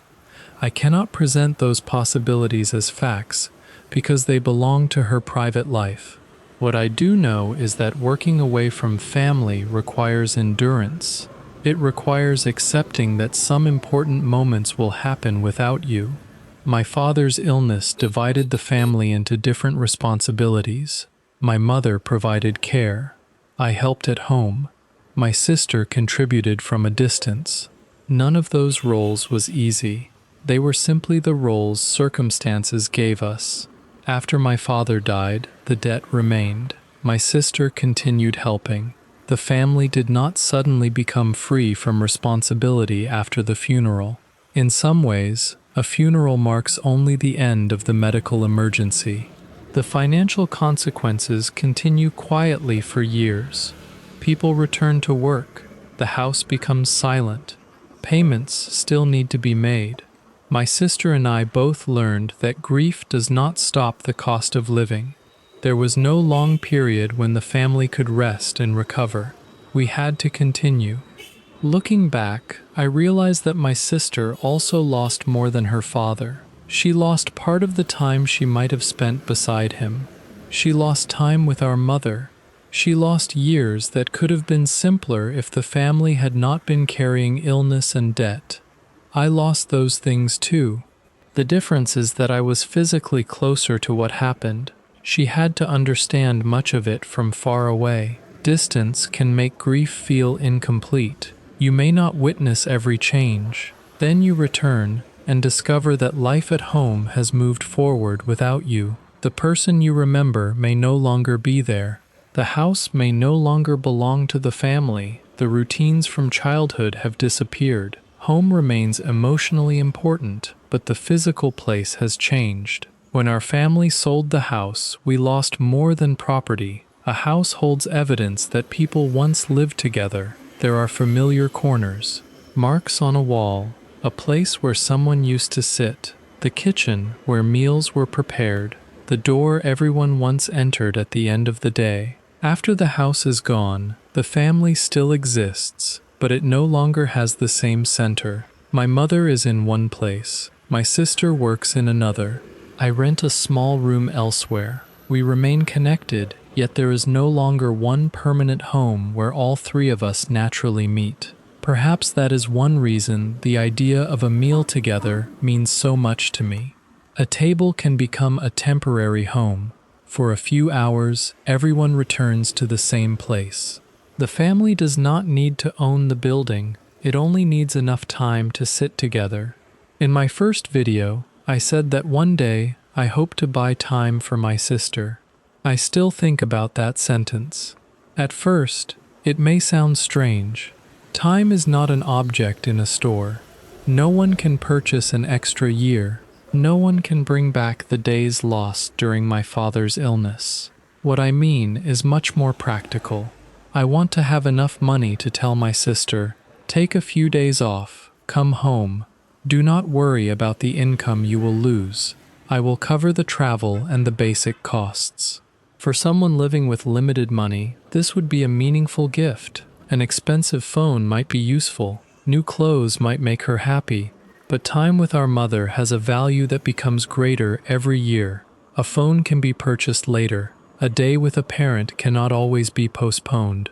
If I could remove the financial fear from a few days of rest, my sister would be free to return without thinking about every shift she had missed. That is what buying time means to me. I would not be buying the hours themselves. I would be paying for the space around those hours. The bus ticket, the lost wages, the food, the small expenses that usually make a visit difficult. I would be giving her permission to stop being a worker for a little while and become a daughter again. Many adults spend so much of life working that they almost forget how to return to their family role. At work, my sister has responsibilities, schedules, and rules. When she comes home, she can sit beside our mother and simply be her child. No amount of money can make that relationship permanent. Money can create an opportunity for it to happen. My dream is for all three of us to share a good meal. The food does not need to be expensive. The important part is that no one is missing. My mother would be there. My sister would be there. I would be there. There would be no empty place caused by work. No one would have to eat quickly before leaving. No one would be checking the time and calculating whether the last bus could still be reached. We could sit long enough for the conversation to become relaxed. The first few minutes might be about work and health. Then perhaps old memories would appear. My mother might mention something my sister and I did as children. We might remember the park. We might talk about my father before he became sick. The meal would not erase what happened. It would prove that the family can still create something good after it. I often imagine a hot pot meal because it naturally takes time. The pot remains in the center of the table. Ingredients are added slowly. Everyone waits for the food to cook. A person cannot finish the meal too quickly without missing the experience. That slow pace is exactly what I want. Our family has spent many years rushing to work, rushing to hospitals, rushing to find money, rushing to solve the next problem. For one meal, I want us to stop. No one has to solve anything. The debt can wait outside the restaurant. Work can wait for a few hours. The past does not have to be explained. The three of us can simply eat. This may sound like a very small dream. For me, it represents many things. It means my mother is still healthy enough to come. It means my sister can take time away from work. It means I have enough financial stability to pay without fear. It means the family has survived long enough to sit together again. There are people who eat with their family every day and barely notice it. That is normal. We often fail to see the value of something that happens regularly. Distance changes the meaning. When a meal becomes rare, every empty chair becomes visible. I do not resent people who have their families nearby. I only hope they understand what they have. A parent asking the same question every day may feel repetitive. A sibling entering the room without knocking may be annoying. A crowded family meal may sometimes feel noisy. One day, the silence people once wanted can become much more difficult to live with. I know this because my own life is quiet. There are evenings when I eat alone, and the only sounds come from the road outside. Living alone has benefits. I can organize the room as I like. There is no argument about what to eat. No one interrupts my rest. Freedom, however, has a sound. Sometimes it sounds like silence. That silence makes a family meal feel even more valuable. My sister probably understands this in her own way. She also lives away from home and carries her own routine. We may not discuss loneliness directly. It exists between many of our conversations. When I ask whether she has eaten, the question is partly about food. It is also about whether she is taking care of herself when family cannot be nearby. As her older brother, I often remind her to protect her health. I tell her that health is everything. This is a common sentence, and repeated too casually, it can sound empty. For our family, it has a very specific meaning. We have seen what happens when health disappears. My father's illness changed his body, our home, our finances, and the future of every family member. The memory does not allow me to treat health as a small matter. When I tell my sister to rest, eat properly, and pay attention to her body, I am not speaking as someone who lives perfectly. My own meals are simple. My exercise mostly consists of push-ups. There are days when work leaves me exhausted. I also struggle to balance money and health. That is why the advice comes from understanding rather than superiority. I know how easy it is to place work first every day. There is always a reason to continue. One more shift, one more payment, one more month of saving. The body is asked to wait. Eventually, the body may stop waiting. My sister works because she wants to help herself and the family. I do not want that effort to destroy the health she is trying to use to build a better life. Money earned through sickness has a terrible cost. A person may save for years, then spend everything trying to recover. Our family has already lived through that cycle once. I do not want my sister to become another person who ignores every warning sign because stopping feels unaffordable. At the same time, telling a low-income worker to rest is easy. Making rest financially possible is harder. This is another reason I want to become more stable. Advice is more meaningful when it is supported by action. Instead of only saying, "Take care of yourself," I hope one day I can also say, "Take these days off. I have already handled the cost." That would be a better form of brotherly care. My role as the older brother has always felt larger in my mind than what I have actually been able to provide. I believe an older brother should protect his younger sister. He should be someone she can depend on. He should help when life becomes difficult. The reality is that I have not always had the money or power to do those things. There are times when all I can offer is advice, a phone call, or a promise about the future. This can create guilt. At 36, I sometimes think I should already be more successful. I should have a home where my family can stay. I should have enough savings to help my sister without calculating every expense. I should be able to tell my mother to stop worrying. The word "should" can become very heavy. It compares the life I have with an imagined life where everything went according to plan. In that imagined life, my father did not become sick. The house was not sold. The debt did not exist. My sister did not have to work far away. Perhaps I had a better job, a wife, children, and enough money to help everyone. That life is not real. Holding myself responsible for failing to live inside it does not help my family. The only useful question is what can be done from where I stand now. I can keep contact with my sister. I can remind her that home still matters. I can listen if she wants to talk. I can continue working toward the day when a visit does not create financial fear. These things may be smaller than the protection I once imagined an older brother should provide. They are still part of love. My sister has also protected the family through her own choices. Every amount she sent home during a difficult period represented time and effort from her life.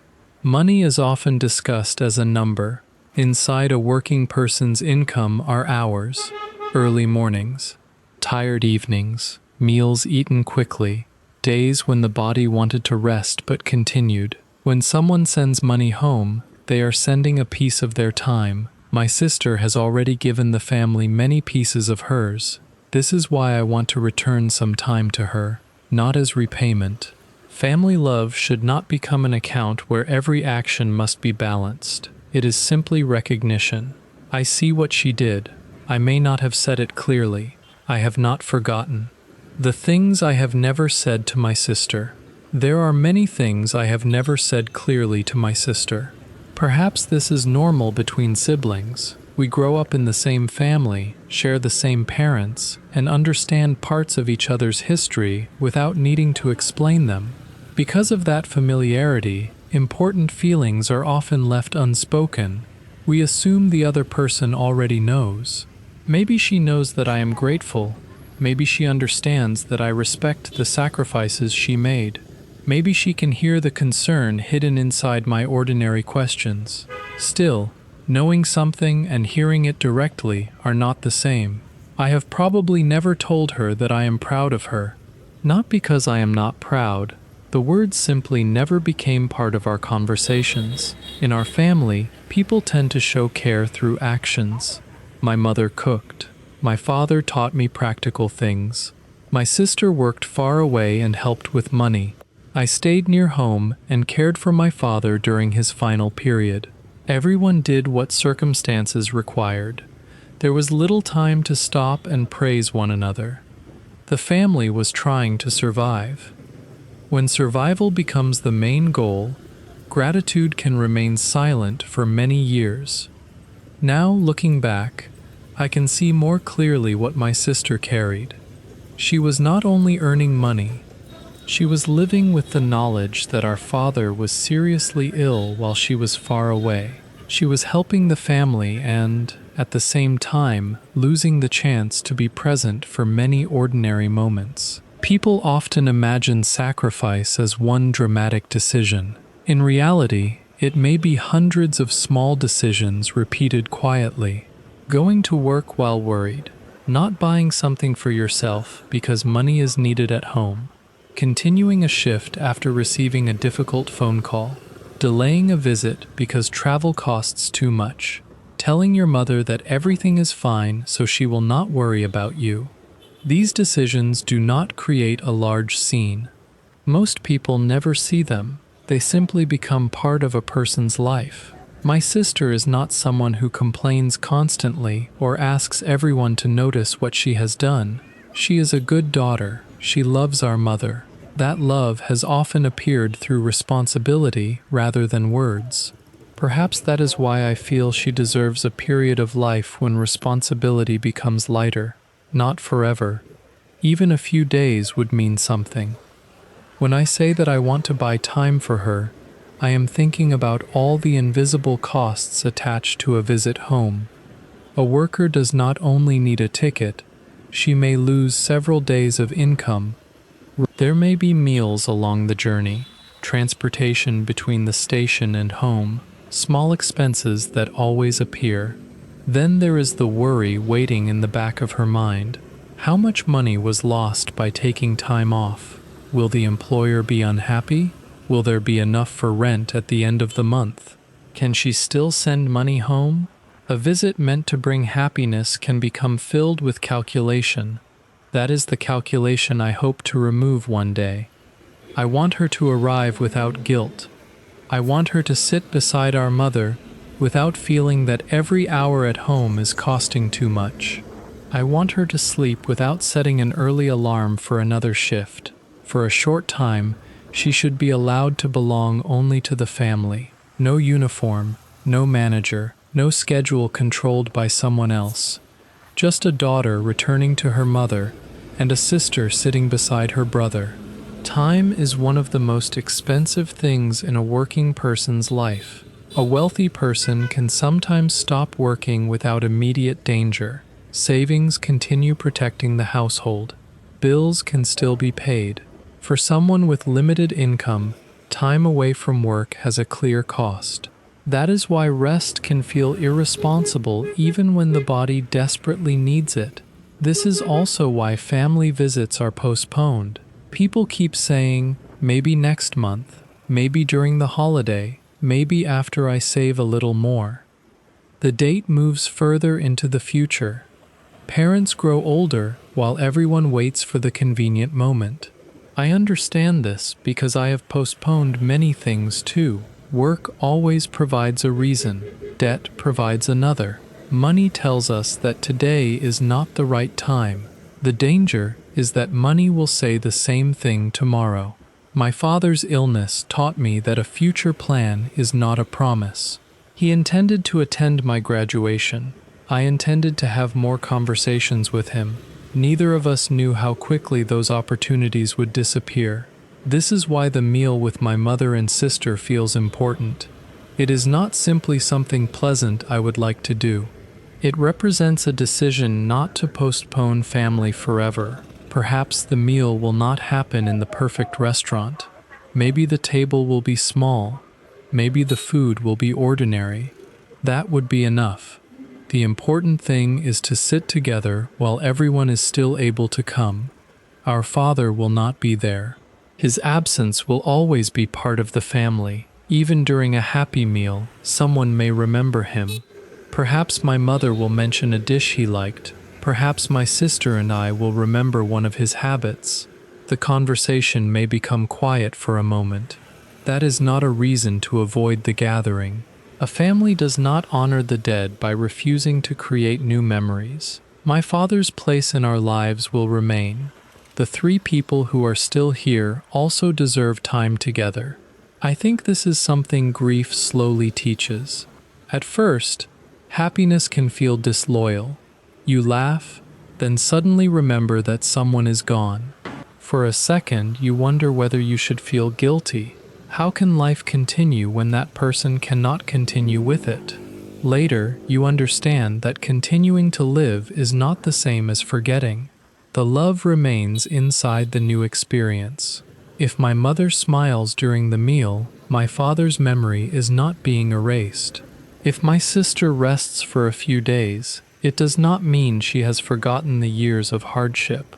If I feel grateful for the people still beside me, that gratitude can exist together with grief. Human beings are capable of carrying more than one feeling at the same time. We can miss someone and still laugh.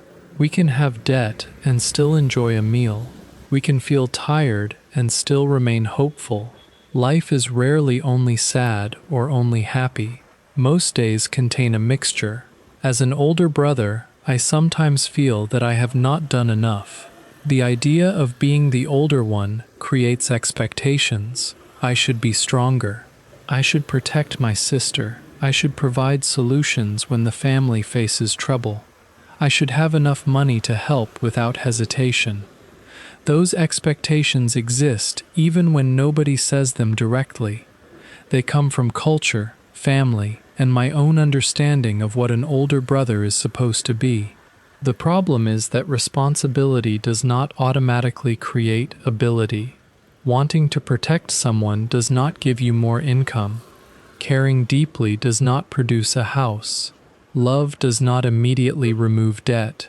There have been many moments when I knew what I wanted to do but lacked the resources to do it. That helplessness can be painful. A younger sister may have a problem, and the older brother can only listen. A mother may need comfort, and her son can only call. The family may need money, and everyone has already given what they can. In such moments, a person can begin to feel useless. I have felt that way. Sometimes I look at my life at 36 and wonder why progress has taken so long. I see people my age who have built stable families. They own homes. Their parents live with them or nearby. They can respond to emergencies without immediately worrying about money. My own situation looks unfinished by comparison.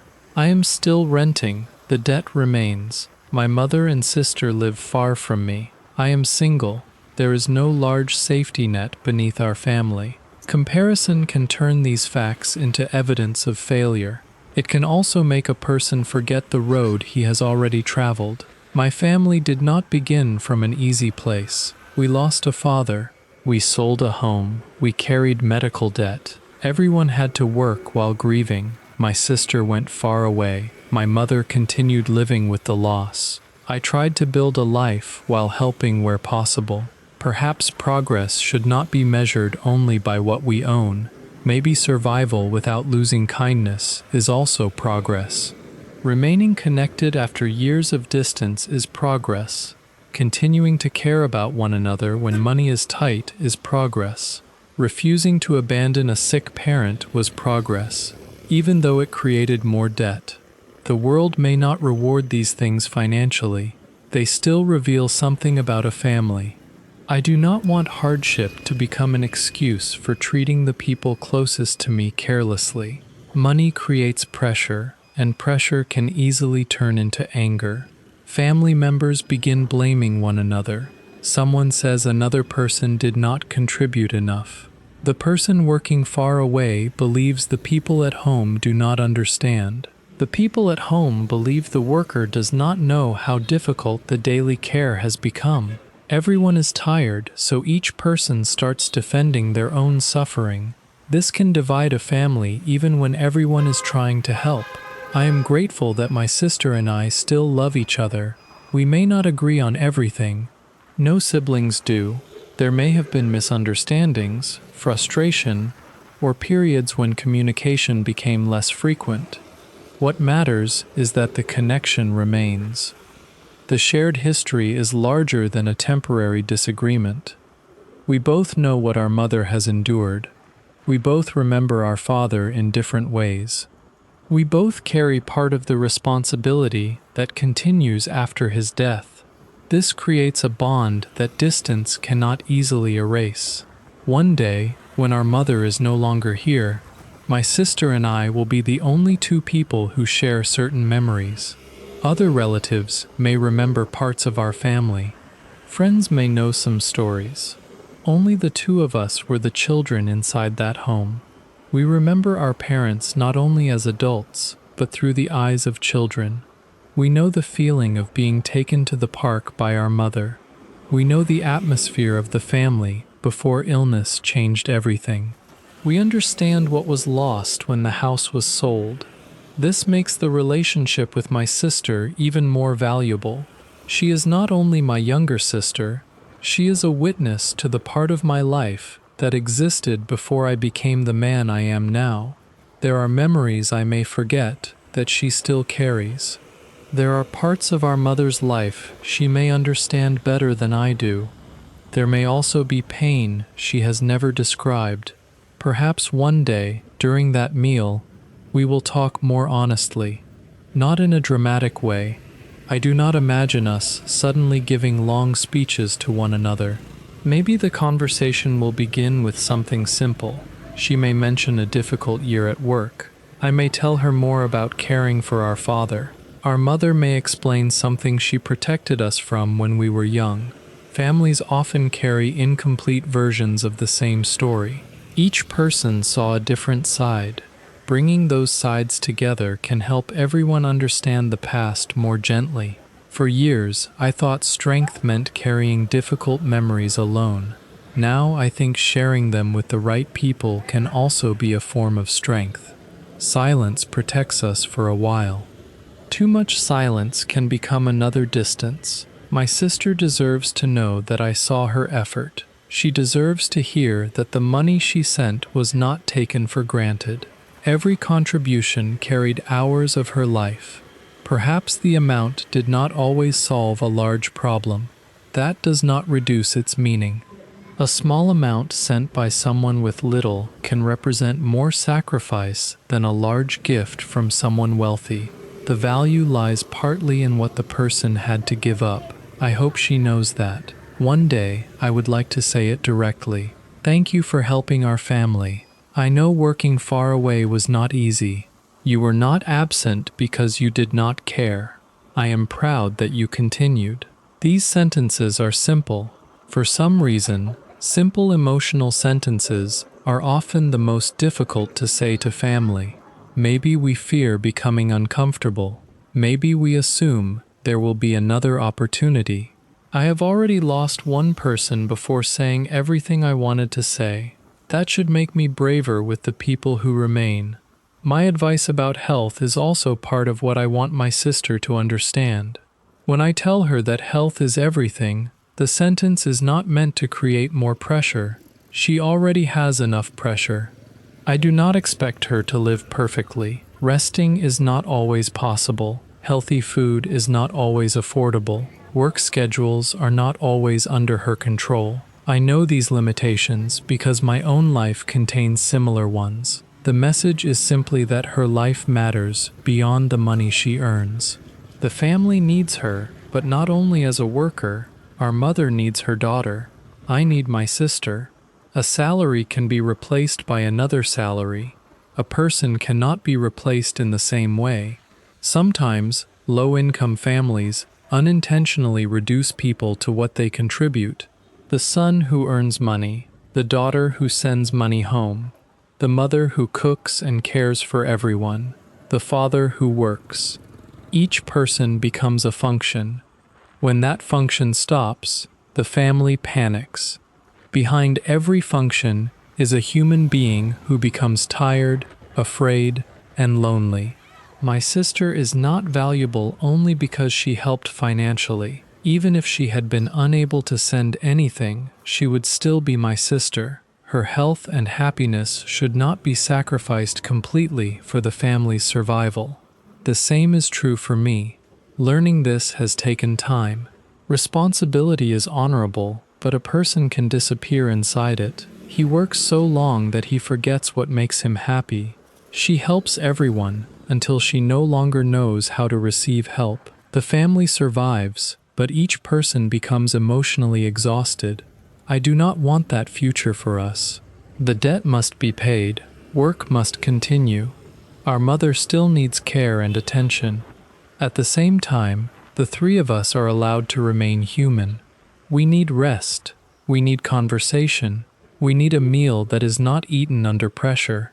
We need moments when nobody is calculating how much everything costs. Perhaps this is another meaning of buying time. It is not only about replacing lost wages. It is about creating a small space where love is not forced to compete with survival. That space may last only a day. A day can become a memory that supports people for many years. My childhood trips to the park were not long. The bicycle rides with my father were not luxurious. They remained important because of who was there. The future meal may become the same kind of memory. Years later, perhaps my sister will remember that her brother kept his promise. Perhaps my mother will remember sitting between her two children. Perhaps I will remember seeing both of them healthy in the same place. No one can guarantee how long any person will remain. This uncertainty could make life feel frightening. It can also make ordinary time more valuable. A person does not need to become constantly anxious about death. That would make every gathering heavy. Awareness should not destroy joy. It should teach us not to postpone all joy until life becomes perfect. My family's life is not perfect now. The debt remains. Our home is gone. We live separately. My income is limited. None of these facts prevents me from creating a small goal. Bring everyone together. Pay for one meal. Let my sister rest. Let my mother feel that her children have not forgotten her. Sometimes, a simple goal gives direction to many difficult days. When work feels repetitive, I can remember what the money is for. Not only rent, not only debt. A future day with family. This makes saving feel less like deprivation and more like preparation. I am aware that viewers may hear this story and want to help. The kindness I have received already means a great deal to me. Comments from people in other countries have made my room feel less lonely. The first donation I received was only $5, but the emotional value was much larger than the amount. It told me that someone had watched my simple life and wanted me to continue. At the same time, I do not want my family dream to become a way of pressuring anyone. A viewer should never feel responsible for solving my life. The meal with my mother and sister is my responsibility and my hope. Support can help the channel grow. Encouragement can make the road feel lighter. The work still belongs to me. This distinction matters because dignity matters. I share these stories so people can understand my life, not so they will feel forced to rescue me. Some viewers may recognize parts of themselves in the story. They may also have a sibling working far away. They may have a mother who always says she is fine. They may be paying debt caused by illness. They may be waiting for the right time to return home. Perhaps hearing my story will encourage them to make a call before the day ends. That would already give the story meaning. Family does not always need a perfect speech. Sometimes the first step is a simple message. Are you okay? When can you come home? Let us eat together soon. These words create a small bridge. The bridge must be used before distance becomes permanent. When I look at my father's life, I see many things I could not control. His illness, the damage to his brain, the moment of his death, the financial consequences. When I look at my mother and sister, some things are still open. There is still time for a call, still a possibility of a visit, still a chance to share a meal. This difference gives me hope. Hope does not guarantee the outcome. It simply gives a person a reason to act while action remains possible. I have spent much of my life trying to control practical things: spending, food, work, debt, health, the road ahead. Control is useful to a certain point. Beyond that point, life remains uncertain. A careful person can still become sick. A hardworking person can still lose a job. A loving family can still experience loss. A well-made plan can still fail. My father's story taught me this very clearly. At first, the lesson made me more afraid. Over time, it led me toward another way of thinking. I should do the part that belongs to me. Work honestly. Protect my health. Stay connected with family. Keep promises when possible. Save money. Pay debt. Treat people with respect. After that, there will always be things beyond my reach. Carrying responsibility does not mean pretending to control the entire world. There comes a point when a person has to place the remaining uncertainty somewhere. For me, that place is faith. I do not say this because I understand everything about God. I do not. There are many questions I still carry. Why did my father suffer in that way? Why did prayer not restore the man we knew? Why do some families face illness, debt, and loss, while others seem protected from them? I have no complete answer. Faith did not remove the pain from my family. It did not bring back the house. It did not erase the debt. What faith gave me was a way to continue living without requiring every question to be answered first. Perhaps that is where the final part of this story begins. Not with certainty, with surrender, with the understanding that I can love my mother, care about my sister, remember my father, and still accept that their lives are not entirely in my hands. I will do what I can. The rest, I have to place in the hands of God. Faith, poverty, and what I cannot control. I will do what I can. The rest, I have to place in the hands of God. For me, those words do not mean that everything will suddenly become easier. They do not mean I can stop working, ignore my responsibilities, and wait for a miracle. Tomorrow morning, the same bills will still exist. The debt will still need to be paid. My mother and sister will still be living far from me. My rented room will not turn into a house simply because I prayed before sleeping. Faith does not remove reality. It changes the way I carry the parts of reality that I cannot change by myself. For many years, I believed that being responsible meant finding a solution to every problem. If the family needed money, I should earn more. If someone was worried, I should make them feel safe. If the future was uncertain, I should create a better plan. That way of thinking can be useful. It pushes a person to work and prevents him from blaming everyone else for his life. There is also a limit. Some problems are larger than one person's effort. No amount of discipline could restore my father's brain after his illness. No amount of love could make him recognize me again. Holding him in my arms could not stop his final breath. There are moments when effort reaches the edge of what a human being can do. Beyond that edge, continuing to blame yourself does not become responsibility. It becomes punishment. I am slowly learning the difference.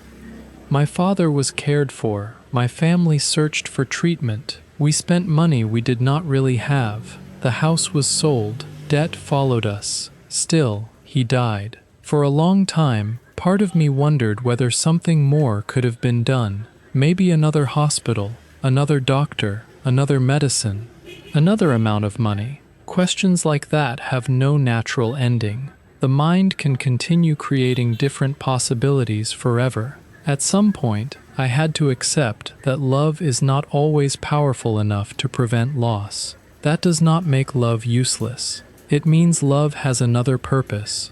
Sometimes love cannot save a person. It can stay beside them. It can stay beside them. It can stay beside them. It can stay beside them. It can stay beside them. It can stay beside them. It can stay beside them. It can stay beside them. It can stay beside them. It can stay beside them. It can stay beside them. It can stay beside them. It can stay beside them. It can stay beside them. It can stay beside them. It can stay beside them. It can stay beside them. My faith has grown inside that kind of reality. It is not the faith of someone whose prayers were answered exactly as requested.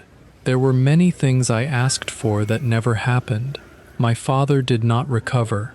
Our house did not remain with the family. The debt did not disappear. Life did not reward us quickly for trying to be good people. This created difficult questions about God. If God sees human suffering, why are some families allowed to suffer for so long?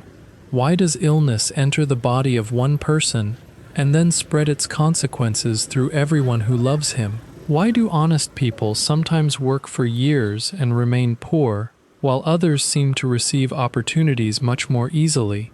I do not have a complete answer. Perhaps someone with more religious knowledge could explain these things using scripture, theology, or the teachings of the church.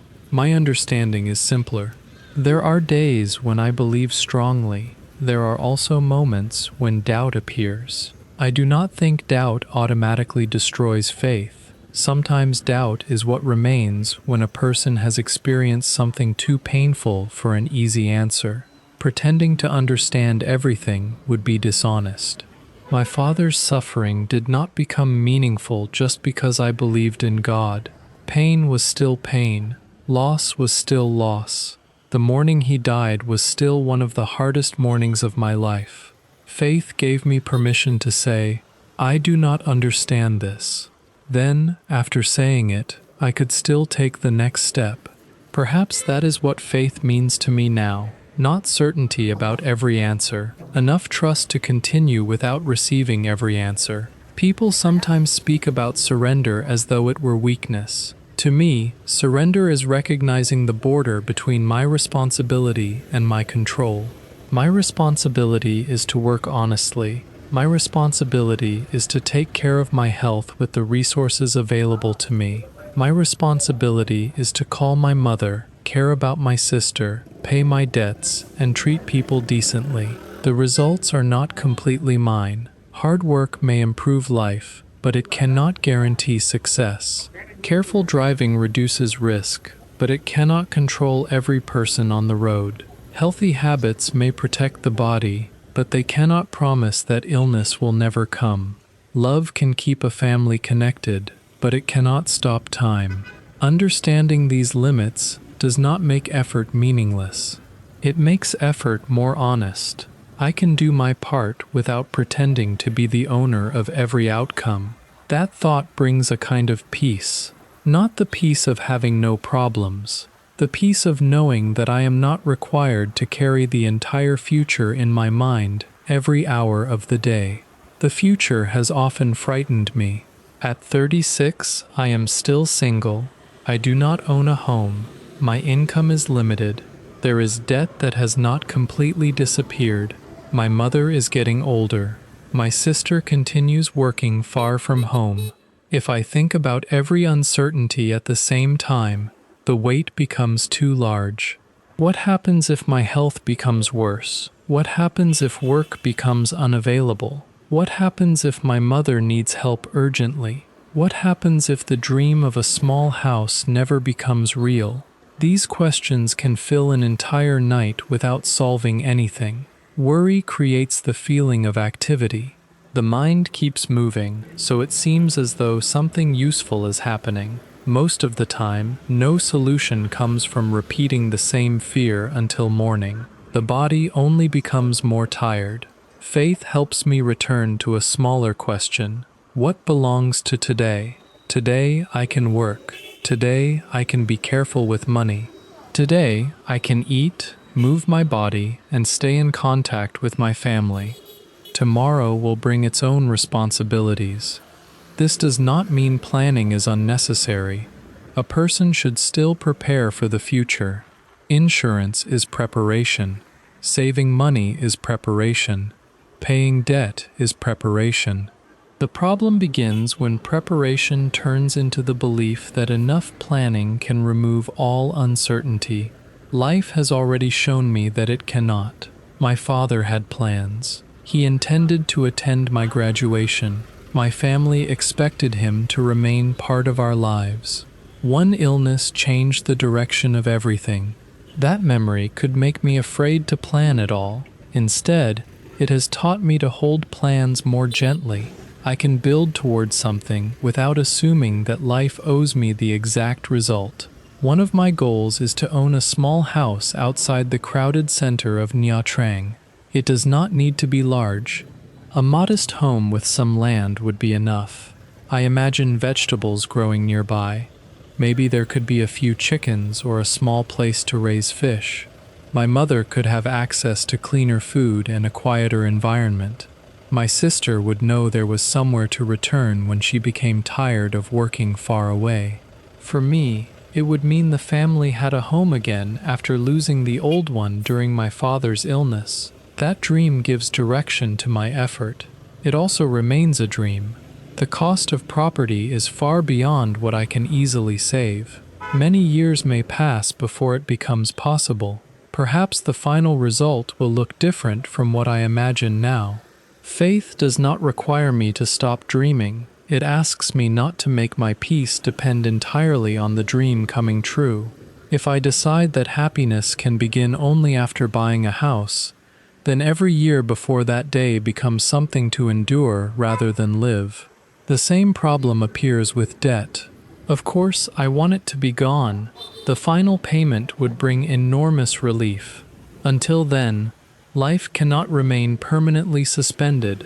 There are still meals to enjoy, phone calls to answer, small journeys to take, people to appreciate. My mother's life is happening now, not after the debt is paid. My sister's time is passing now. My own body is aging now.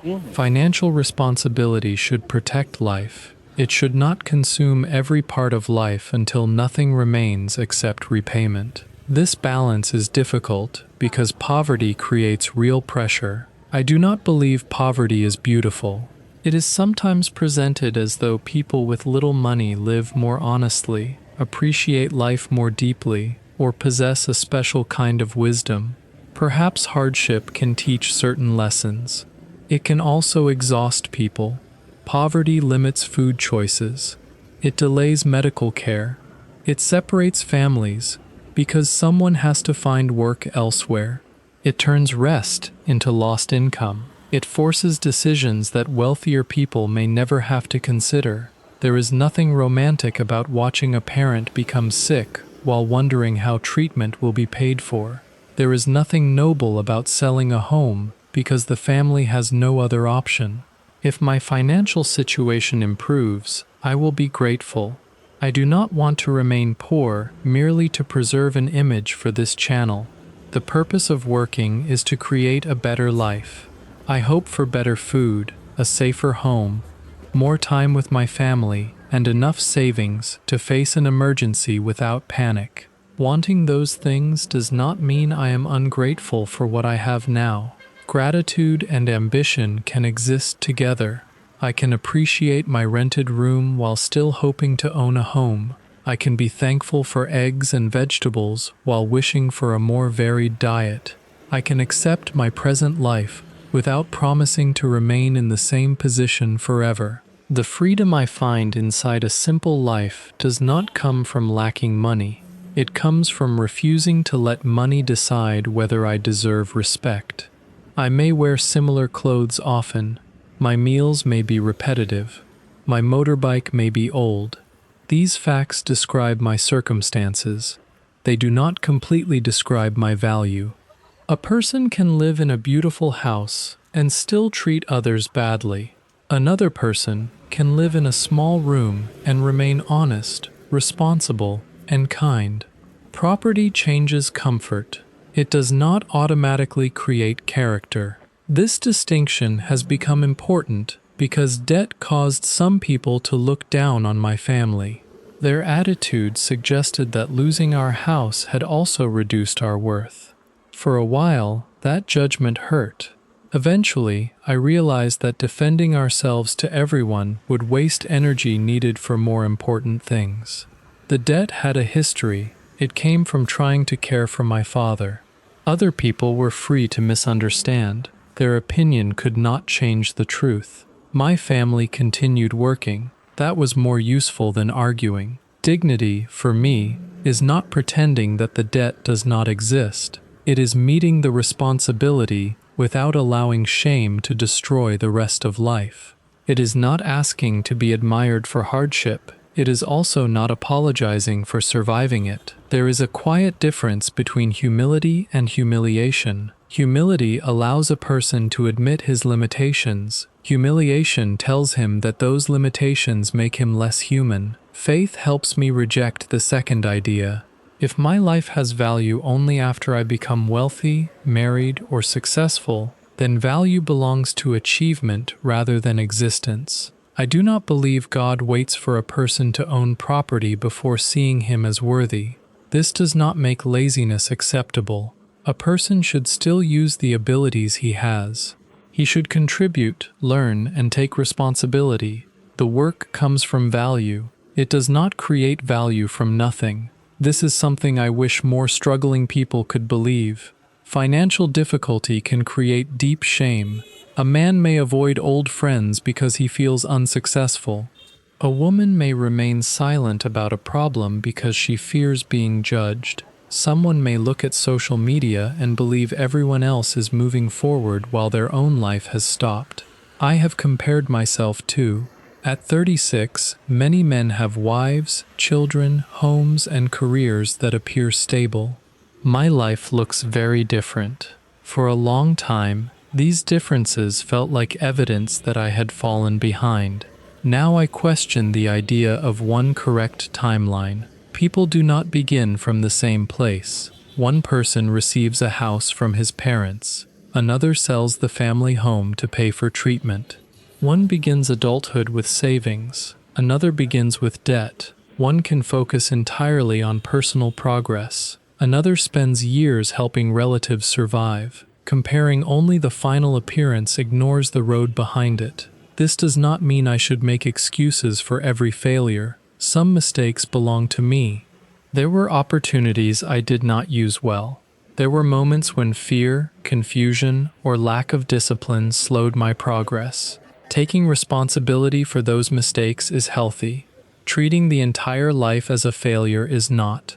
I have survived difficult years. I helped care for my father. I remained connected to my mother and sister. The debt has not caused me to run away. I continue working. These are not achievements people usually display online. They are still part of my life's value. Perhaps success can be measured in more than one way. Owning a home is success. Providing for a family is success. Building a career is success. Remaining kind after experiencing humiliation may also be success. Continuing to love your family when money creates pressure is success. Refusing to abandon someone when illness makes care difficult is success. Getting out of bed during a period when hope feels small can be success.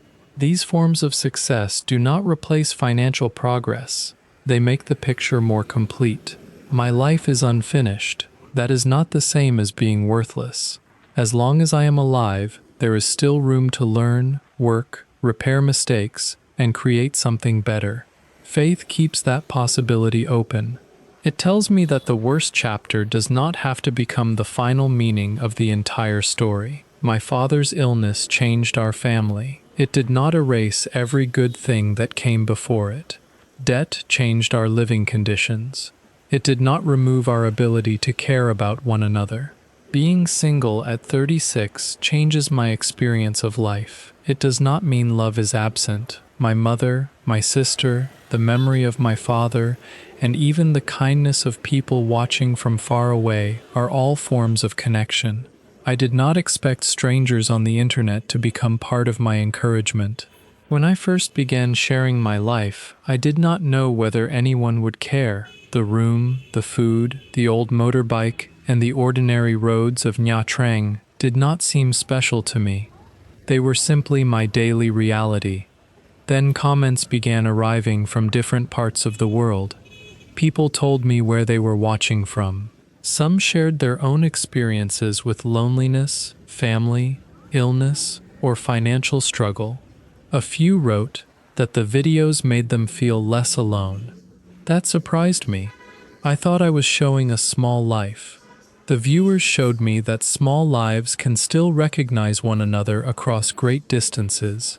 My first donation was $5. The amount may seem small, the feeling was not. For the first time, someone I had never met had watched my story and decided to support it. The money was useful. The message behind it mattered even more. It said, "I see you."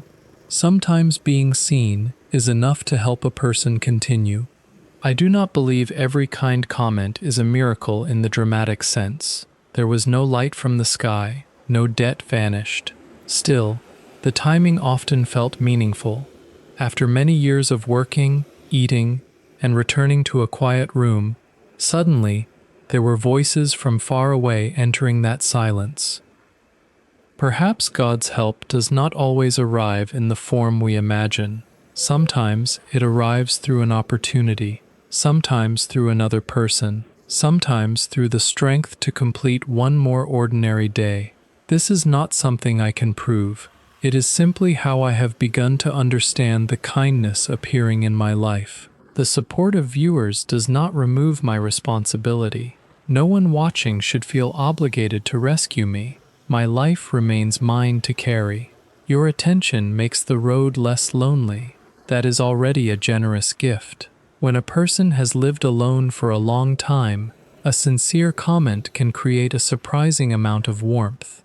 A few words cannot change the room itself. They can change how the room feels. For that, I am grateful. Perhaps gratitude is one of the ways faith becomes practical. It directs attention toward what remains instead of only what has been lost. My father is gone. My mother is still here. The family home was sold. There is still a place where I can sleep. The debt remains. My body can still work. I am not wealthy. There is food for today. My sister is far away. We can still contact each other. Gratitude does not deny difficulty. It places difficulty beside the parts of life that are still good. Both are true. I have lost much. I have also received much. Learning to hold both truths at once has made me less bitter. Bitterness would not bring my father back. It would not help my mother. It would not give my sister more time. It would only allow the past to take another part of the present. I do not want to give it that power, so I continue. Not because every problem has been solved, because life is still here, asking to be lived, moving forward without hating where I stand. Life is still here, asking to be lived. That sentence sounds simple, but understanding it has taken me many years.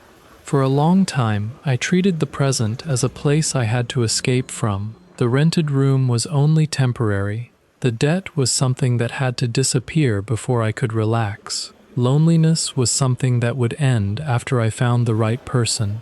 A better life was always waiting somewhere ahead.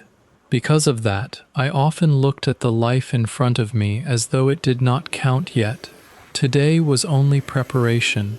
Real life would begin later, after earning more money, after owning a home, after paying the debt, after finding a wife, after becoming the kind of man I thought I should already be. The problem with thinking this way is that later continues moving. One goal is reached and another appears. One difficulty ends and a new responsibility replaces it. A person can spend decades preparing to live without noticing that life has been happening the entire time. I still hope for change. There are many things I would improve if I had the ability. A safer home, better food, more financial security, more time with my mother and sister, enough savings to handle illness without fear, a stable future that does not depend on whether work is available next month. These hopes are real. Accepting my current life does not require giving them up. There is an important difference between peace and surrendering every ambition. Peace means I can continue moving without hating the ground beneath my feet. The room I rent is small, but it protects me from the rain. The furniture is old, yet it still serves a purpose. My meals are basic, but there is food. The motorbike has carried me through many ordinary days. My body is not perfect, but it still allows me to work, travel, and take care of myself. Nothing has to be described as beautiful when it is not. A broken object remains broken. A financial difficulty remains difficult. Gratitude does not require pretending that hardship is comfortable. It simply prevents discomfort from becoming the only thing I can see. There are mornings when sunlight enters the room and the day feels possible. There are evenings when a simple meal tastes better than expected. Sometimes my mother answers the phone with a healthy voice. Sometimes my sister sends a message. Sometimes a stranger writes a kind comment from a country I have never visited. These moments are small, but a life is made mostly from small moments. The dramatic events become stories we repeat. The ordinary days are where we actually live. My dream of a house remains with me. I imagine it somewhere outside the crowded center of Nha Trang. It would not need expensive furniture or a perfect design. A modest place with enough land would satisfy me. There could be vegetables growing beside the house.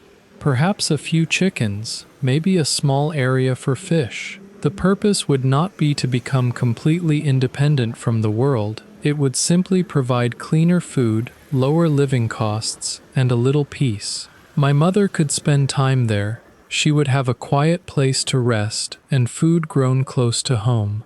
My sister would know there was somewhere to return when work became exhausting. The door would not belong to a landlord. No one would have to wonder whether rent might increase or whether another move would be necessary. For me, the house would represent stability. Our family once had a home. My father's illness changed that. Selling the house was part of the price we paid while trying to care for him. The decision came from love and desperation, but the loss remained. Perhaps my dream is partly an attempt to rebuild something that disappeared. Not the exact house, not the same walls, a feeling. A place where the family can return without asking permission. A table that belongs to us. A kitchen where my mother might cook again, although I would prefer that she rest and let us cook for her. A small room where my sister can sleep when she comes home. A corner containing a photograph of my father. Nothing luxurious. Only enough to feel that the family has a center again. This dream may take many years. Property prices are high, and my income remains modest. The distance between my current life and that future house can sometimes feel enormous. Thinking only about the total cost would make the dream impossible to approach. A large goal has to be divided into ordinary days. Work today, save a little, avoid unnecessary spending, learn from mistakes. Keep the body healthy enough to continue. Build the channel honestly. Accept support without becoming dependent on pity. Move slowly without stopping. The steps are not impressive. Most progress is not. A wall is built one brick at a time, but nobody becomes excited about the individual brick. People admire the house after it has been completed. They rarely see the years of repetition underneath it. Perhaps my life is still in that stage. The foundation is not visible. The result is far away. That does not mean nothing is happening. At 36, I am aware that time is moving. There is pressure attached to this age. People expect a man to have certain things by now: a stable career, a wife, children, a home, savings, a clear position in society.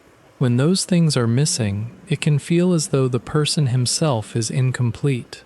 I have often felt that pressure. Some of it comes from other people. Much of it comes from inside me. There are days when I wonder whether I made too many wrong decisions. Perhaps I should have taken another job.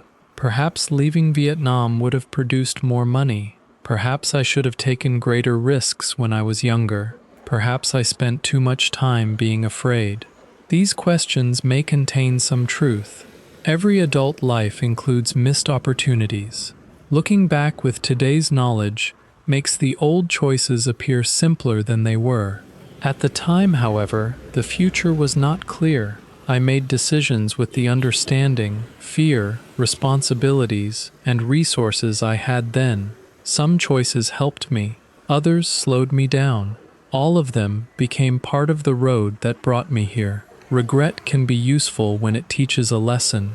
After the lesson has been understood, repeating the regret provides no additional value. It only forces a person to keep paying for the same mistake. The past cannot be edited. The next decision is still open. That is where my attention belongs. Perhaps I am behind other people. Perhaps I am simply on a different road. Both ideas may contain some truth. The important thing is not to turn comparison into a reason to stop. A man who begins with a family home, education, and savings will naturally move differently from someone who begins adulthood with medical debt and the loss of a parent. This does not mean the second man is guaranteed failure. It means his progress may be slower and less visible. A person carrying a heavy load should not be ashamed that he cannot run at the same speed as someone carrying nothing. He still has to keep walking. The load also cannot become a permanent excuse. There are moments when it must be adjusted. Some burdens can be reduced. Some habits can change. Help can be accepted. New skills can be learned. The past explains part of the difficulty. It should not be allowed to control every remaining choice. This balance is not easy. Compassion for myself can become laziness if taken too far. Harshness can become self-destruction. I am trying to live somewhere between those extremes. Be honest about the hardship. Take responsibility for what is still possible. Rest when the body truly needs it. Begin again after failure. Do not expect perfection. Do not use imperfection as permission to give up. The same balance applies to faith. Prayer is not a substitute for action. After praying for strength, I still have to stand up. After asking for guidance, I still have to make a decision. After placing the future in God's hands, I still have to complete the work in mine. For me, faith is not waiting passively for a different life to arrive. It is continuing to work without allowing fear to become the only voice inside my mind. Most of my prayers are simple. I do not ask to become suddenly rich. Wealth might solve many practical problems, and I would certainly be grateful for a better income. Still, sudden money without wisdom can create another kind of trouble. What I ask for more often is strength. Strength to continue when progress is slow. Wisdom to recognize a good opportunity. Patience when the result does not arrive quickly. Discipline to protect what little I have. A kind heart that does not become bitter after hardship. The last one matters very much to me. Suffering can make a person gentler because he understands the pain of others. It can also make him angry with the whole world. Both reactions are possible. I have felt anger. There were moments when life seemed deeply unfair. Why did my father become sick? Why did our family lose the house? Why did years of responsibility still leave us with debt? Why do some people receive so much while others work constantly and remain worried about basic needs? These questions did not disappear. I simply do not want them to control my character. The people I meet today are not responsible for everything that happened yesterday. My mother should not receive the bitterness created by debt. My sister should not become the target of frustration caused by work. A stranger should not be treated badly because my own day has been difficult. Pain may explain anger. It does not automatically justify spreading that pain to others. My father taught me how to behave with people. Losing him should not make me abandon what he taught. Perhaps honoring him means continuing to act with decency even when life provides reasons to become cold. Character is easiest to display when everything is comfortable. The real test comes when a person feels tired, overlooked, or humiliated. I do not always pass that test. There have been times when I spoke impatiently or allowed frustration to shape my behavior. Later, I regretted it. Faith does not make me better than other people. It gives me a standard to return to after recognizing that I have fallen short. That return is important. Without it, guilt becomes another reason to stay down. A person apologizes, corrects what can be corrected, learns, continues. The same pattern appears throughout life. Fall, notice, rise, begin again. Perhaps this is what moving forward really looks like. Not a straight road, more like the streets I travel every day. Traffic slows, a wrong turn happens, rain begins unexpectedly, the road becomes crowded. Sometimes the journey takes longer than planned. The destination still exists. A delay is not the same as the end. This is something I would like to say to anyone watching who feels behind in life. Maybe your age has become a source of shame. Perhaps friends have reached goals that still feel far away to you. Maybe you are caring for a parent, paying debt, recovering from illness, raising children alone, or working in a place far from your family. Other people may only see the result you have not achieved. They may not see what you have been carrying. Moving slowly does not always mean you lack discipline. Sometimes it means the road has been difficult. At the same time, a difficult road still requires movement. Even one small action matters. Answering a message, preparing a meal, going to work, making a payment, resting instead of allowing exhaustion to become illness, asking for help before the problem becomes impossible. These actions rarely feel heroic. Continuing through an ordinary day may require more courage than people realize. Tiredness does not always mean weakness. Sometimes it is evidence that a person has been strong for too long without enough support. A rest can be part of continuing. Stopping forever is different. There may be someone watching this video alone. Perhaps it is late at night where you are.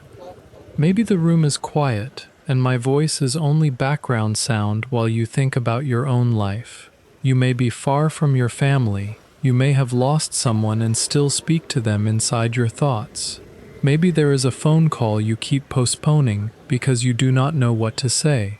Perhaps your relationship with a parent or sibling is complicated.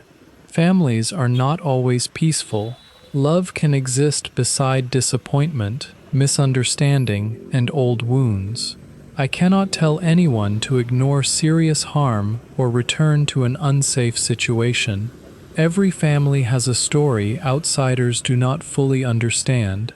When contact is possible and safe, however, a simple message may be worth sending. It does not need to contain a perfect explanation. Are you okay? I was thinking about you. Have you eaten? I hope you are healthy. Sometimes ordinary words are enough to reopen a small door. My father and I no longer have that possibility. There is no number I can call, no message can reach him. The conversations I delayed are permanently delayed now. This is why the voices of my mother and sister matter so much. They are still reachable. The future remains uncertain, but today the connection exists. I do not want fear of loss to make every conversation heavy. That would take away the joy of having them here. Awareness should create attention, not panic. Listen while the person is speaking. Notice the ordinary details. Remember that the repeated question may one day become the thing you miss most. The purpose of this video is not to make anyone sad for 2 hours.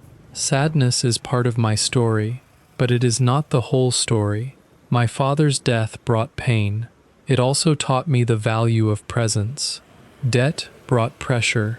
It also revealed how much my family was willing to carry for one another.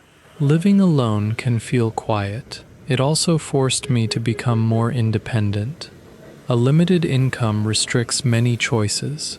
It also made me pay attention to the value of simple things.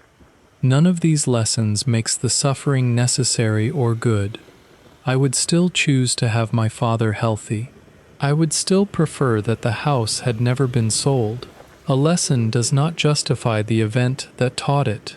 It only means the pain was not allowed to become completely empty.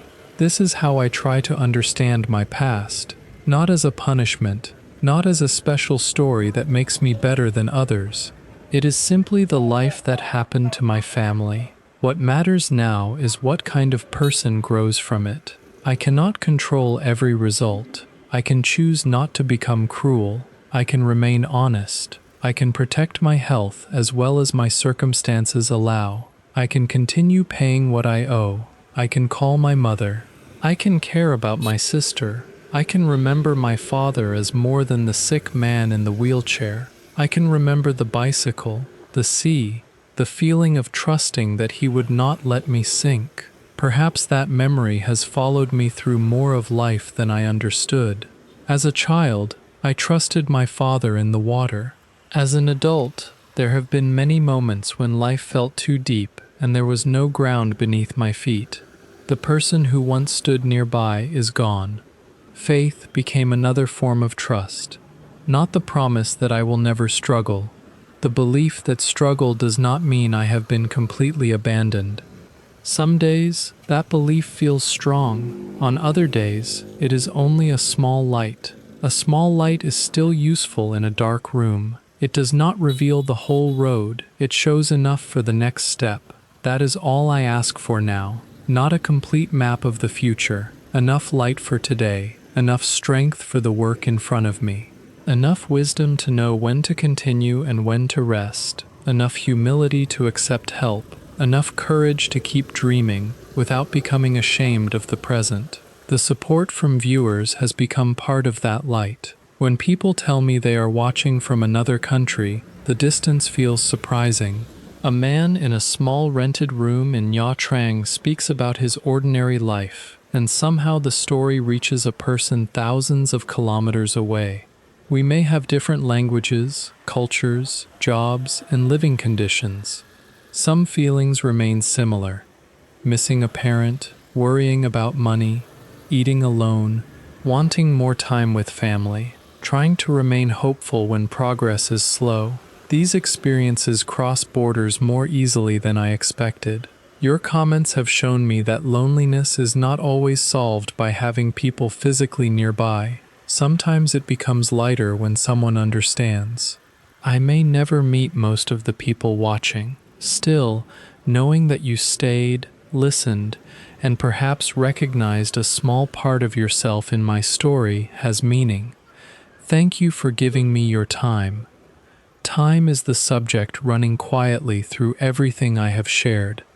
The time my father gave me as a child. The time illness took from our family. The time my mother spent caring for us. The time my sister exchanged for money while working far away. The time I hope to buy back for her one day. The time you have given by staying with this video. Money is important because it can create safety and choices. Time is the thing every choice is trying to protect. A house matters because it gives people a place to spend time together. Health matters because it allows us to remain present. Work matters because it supports life. The danger comes when the work consumes all the life it was meant to support. I am still learning how to balance these things. There is no final wisdom at the end of this video. I am 36, not an old man looking back after understanding everything. Many questions remain open. Will the channel succeed? Will I ever own the small house I imagine? Will the debt be fully paid? Will my mother remain healthy long enough to enjoy that home? Will my sister have more time with us? Will I remain single? I do not know. Saying I do not know once frightened me. Now it feels honest. Uncertainty contains fear. It also contains possibility. The future has not promised me a house. It has not forbidden one either. The story is still being written through ordinary decisions. Tomorrow I will wake up in the same room. There may be work. There will be food to prepare. The motorbike may carry me through the same streets. From the outside, very little may appear to change. A meaningful life is not always created through dramatic transformation. Sometimes it grows quietly through consistency. A little more saved, a little debt repaid, a habit improved, a relationship protected, a video completed, a promise remembered. One day, those small actions may become something larger. Even if the final dream changes, the person formed along the way will remain. I hope that person is someone my father would recognize, not through wealth or status, through behavior, a man who can care for himself, a son who remembers his mother, a brother who does not forget his sister, someone who struggles without using the struggle to hurt others, someone who accepts kindness and remains grateful. Maybe my father would look at my small room and worry.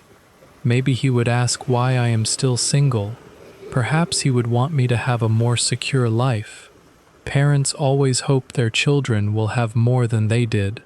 I also believe he would be glad that I am still trying. That is the part I hold on to. Trying does not always look impressive. Sometimes it is only getting through another difficult week without losing hope.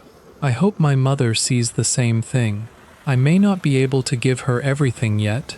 I can give her a son who remains alive, healthy enough to work, and determined not to disappear from the family. My sister may not receive the financial protection an older brother wishes he could provide. She can still receive my concern, respect, and the promise that I am working toward more. The future meal remains in my mind. 3 people around one table, a shared hot pot, my mother telling us not to order too much, my sister finally resting without watching the clock. Maybe we will laugh about something from childhood.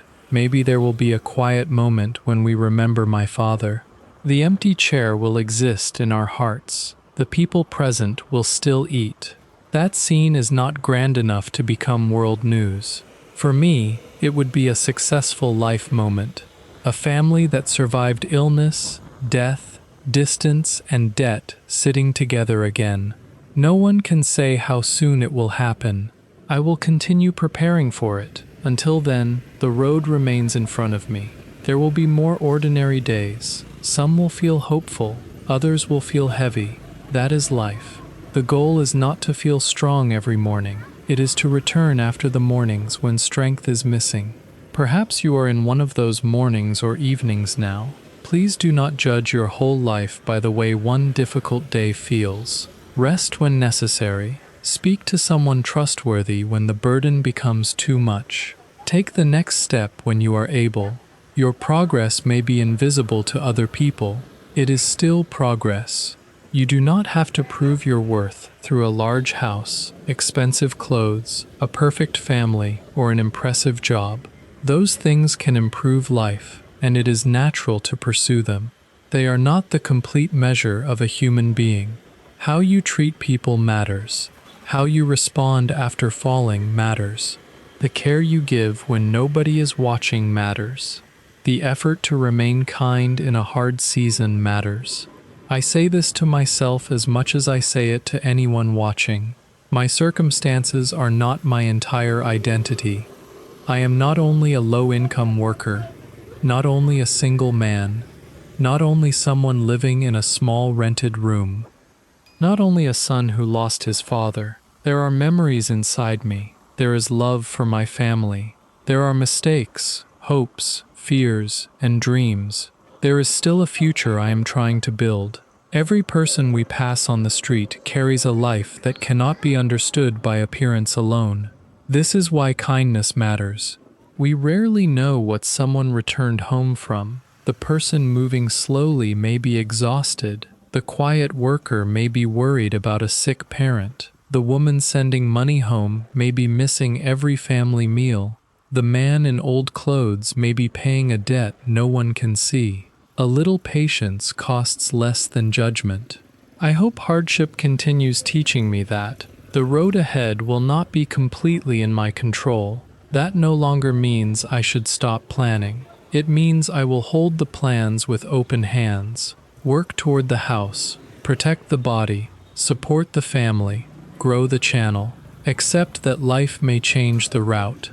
A changed route is not always a destroyed destination. Sometimes another possibility appears only after the original plan fails. I do not know what possibilities are waiting. For tonight, or today, depending on where you are, this is enough. I am here. My mother is still here. My sister is still here. The memory of my father is still alive inside our family. There is food for another day. There is work to do. There are people around the world who have taken the time to listen. That is not everything I hope for. It is more than nothing. It is a life. My life. Imperfect, uncertain, and still moving. Before this video ends, I would like to ask you something. Where are you watching from? And is there someone in your life whom you miss? You do not have to share anything too private. Even a country, a city, or a few simple words would help me understand who is traveling with me through these videos. Every comment makes this small room feel connected to a larger world. Perhaps another person will read your words and feel less alone too. When people share honestly, loneliness becomes something we carry together, rather than something each person hides separately. Thank you for staying with me through this long journey. Thank you for listening to the story of my health, my father, my mother, my sister, my debt, my faith, and the future I still hope to create. This is not a story with a perfect ending. A perfect ending would not be honest. The debt remains. The house is still a dream. My family is still separated by distance. There are still worries waiting beyond this video. There is also hope. Not loud hope. Not the kind that promises everything will change tomorrow. A quieter kind. The hope that comes from waking up and continuing. The belief that one honest step can lead to another. The knowledge that a simple life can still contain love. I will continue doing my part. I will work. I will care for my health. I will remember the people who gave me their time. I will try to keep my heart from becoming bitter. What I cannot control, I place in God's hands. Wherever you are in the world, I hope you and the people you love remain safe. When the day feels heavy, may you receive enough strength for the next step. When you feel alone, may someone remind you that your life is seen. When you have time with your family, may you recognize its value before it becomes a memory. If it is nighttime where you are, I hope you sleep peacefully. If your day is beginning, I hope it treats you kindly. May God protect you, your family, and the person you are thinking about right now. Thank you for spending this time with me. I will keep moving forward. I will see you on the next journey. Bye-bye. Hello, I'm Dan. My English is not good, but I have to try to say something with you, my subscribers. Thank you for watching my video. I think in the future, if I have change, I will learn English so I can talk with my friends. Thank you for watching my video and listen what I say.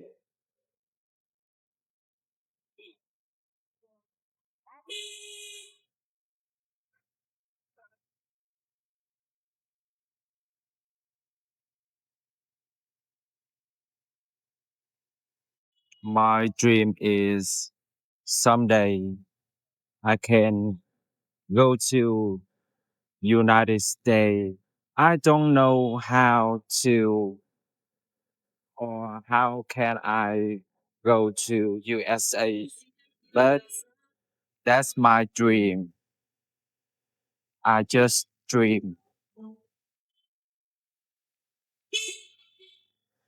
Uh, just my dream. Someday I can go to USA.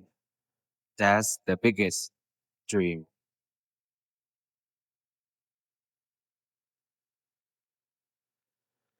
Today I'm 36 years old. I think I also have time to build my dream. I believe in that.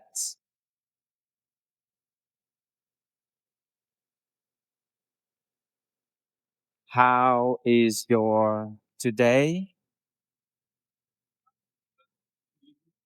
Can you comment in this video? I want to hear something from you. Thank you.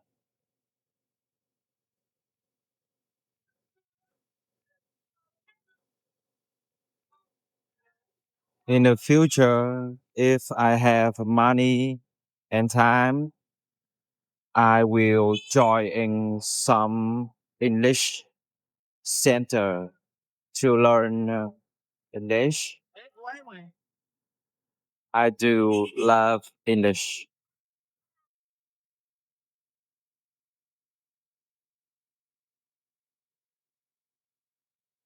Where are you from? Can you say with me, where are you from? If you say something, I can feel less alone tonight. Thank you for staying with me at now.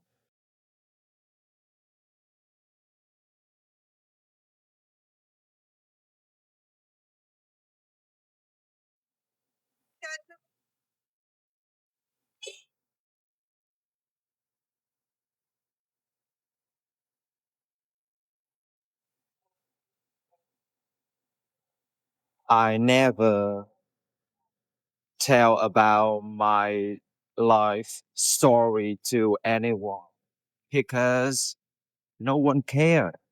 No one care. A person like me, but I don't know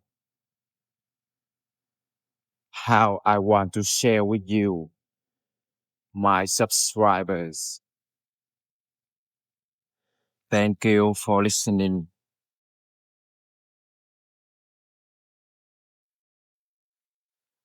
The feeling when I share about my story with you is a wonderful experiences.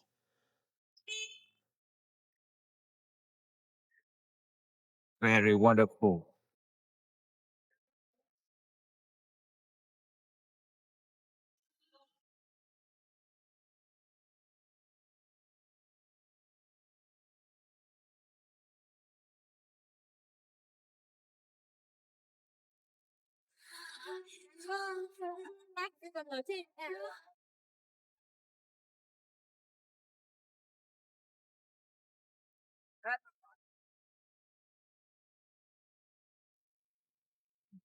I have nothing, no wife, no children,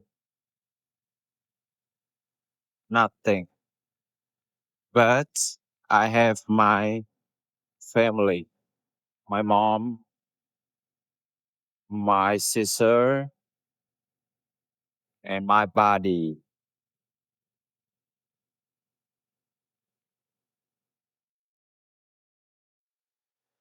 I don't have any script when I say it, just my feeling now.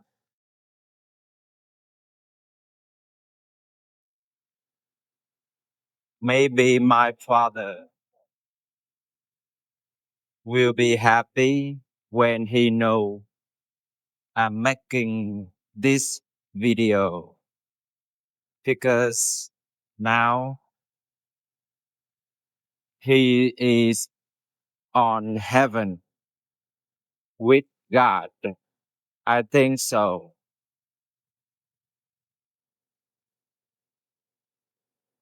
He, my father, he passed away over 10 years. Over 10 years. Ngân hàng nào á?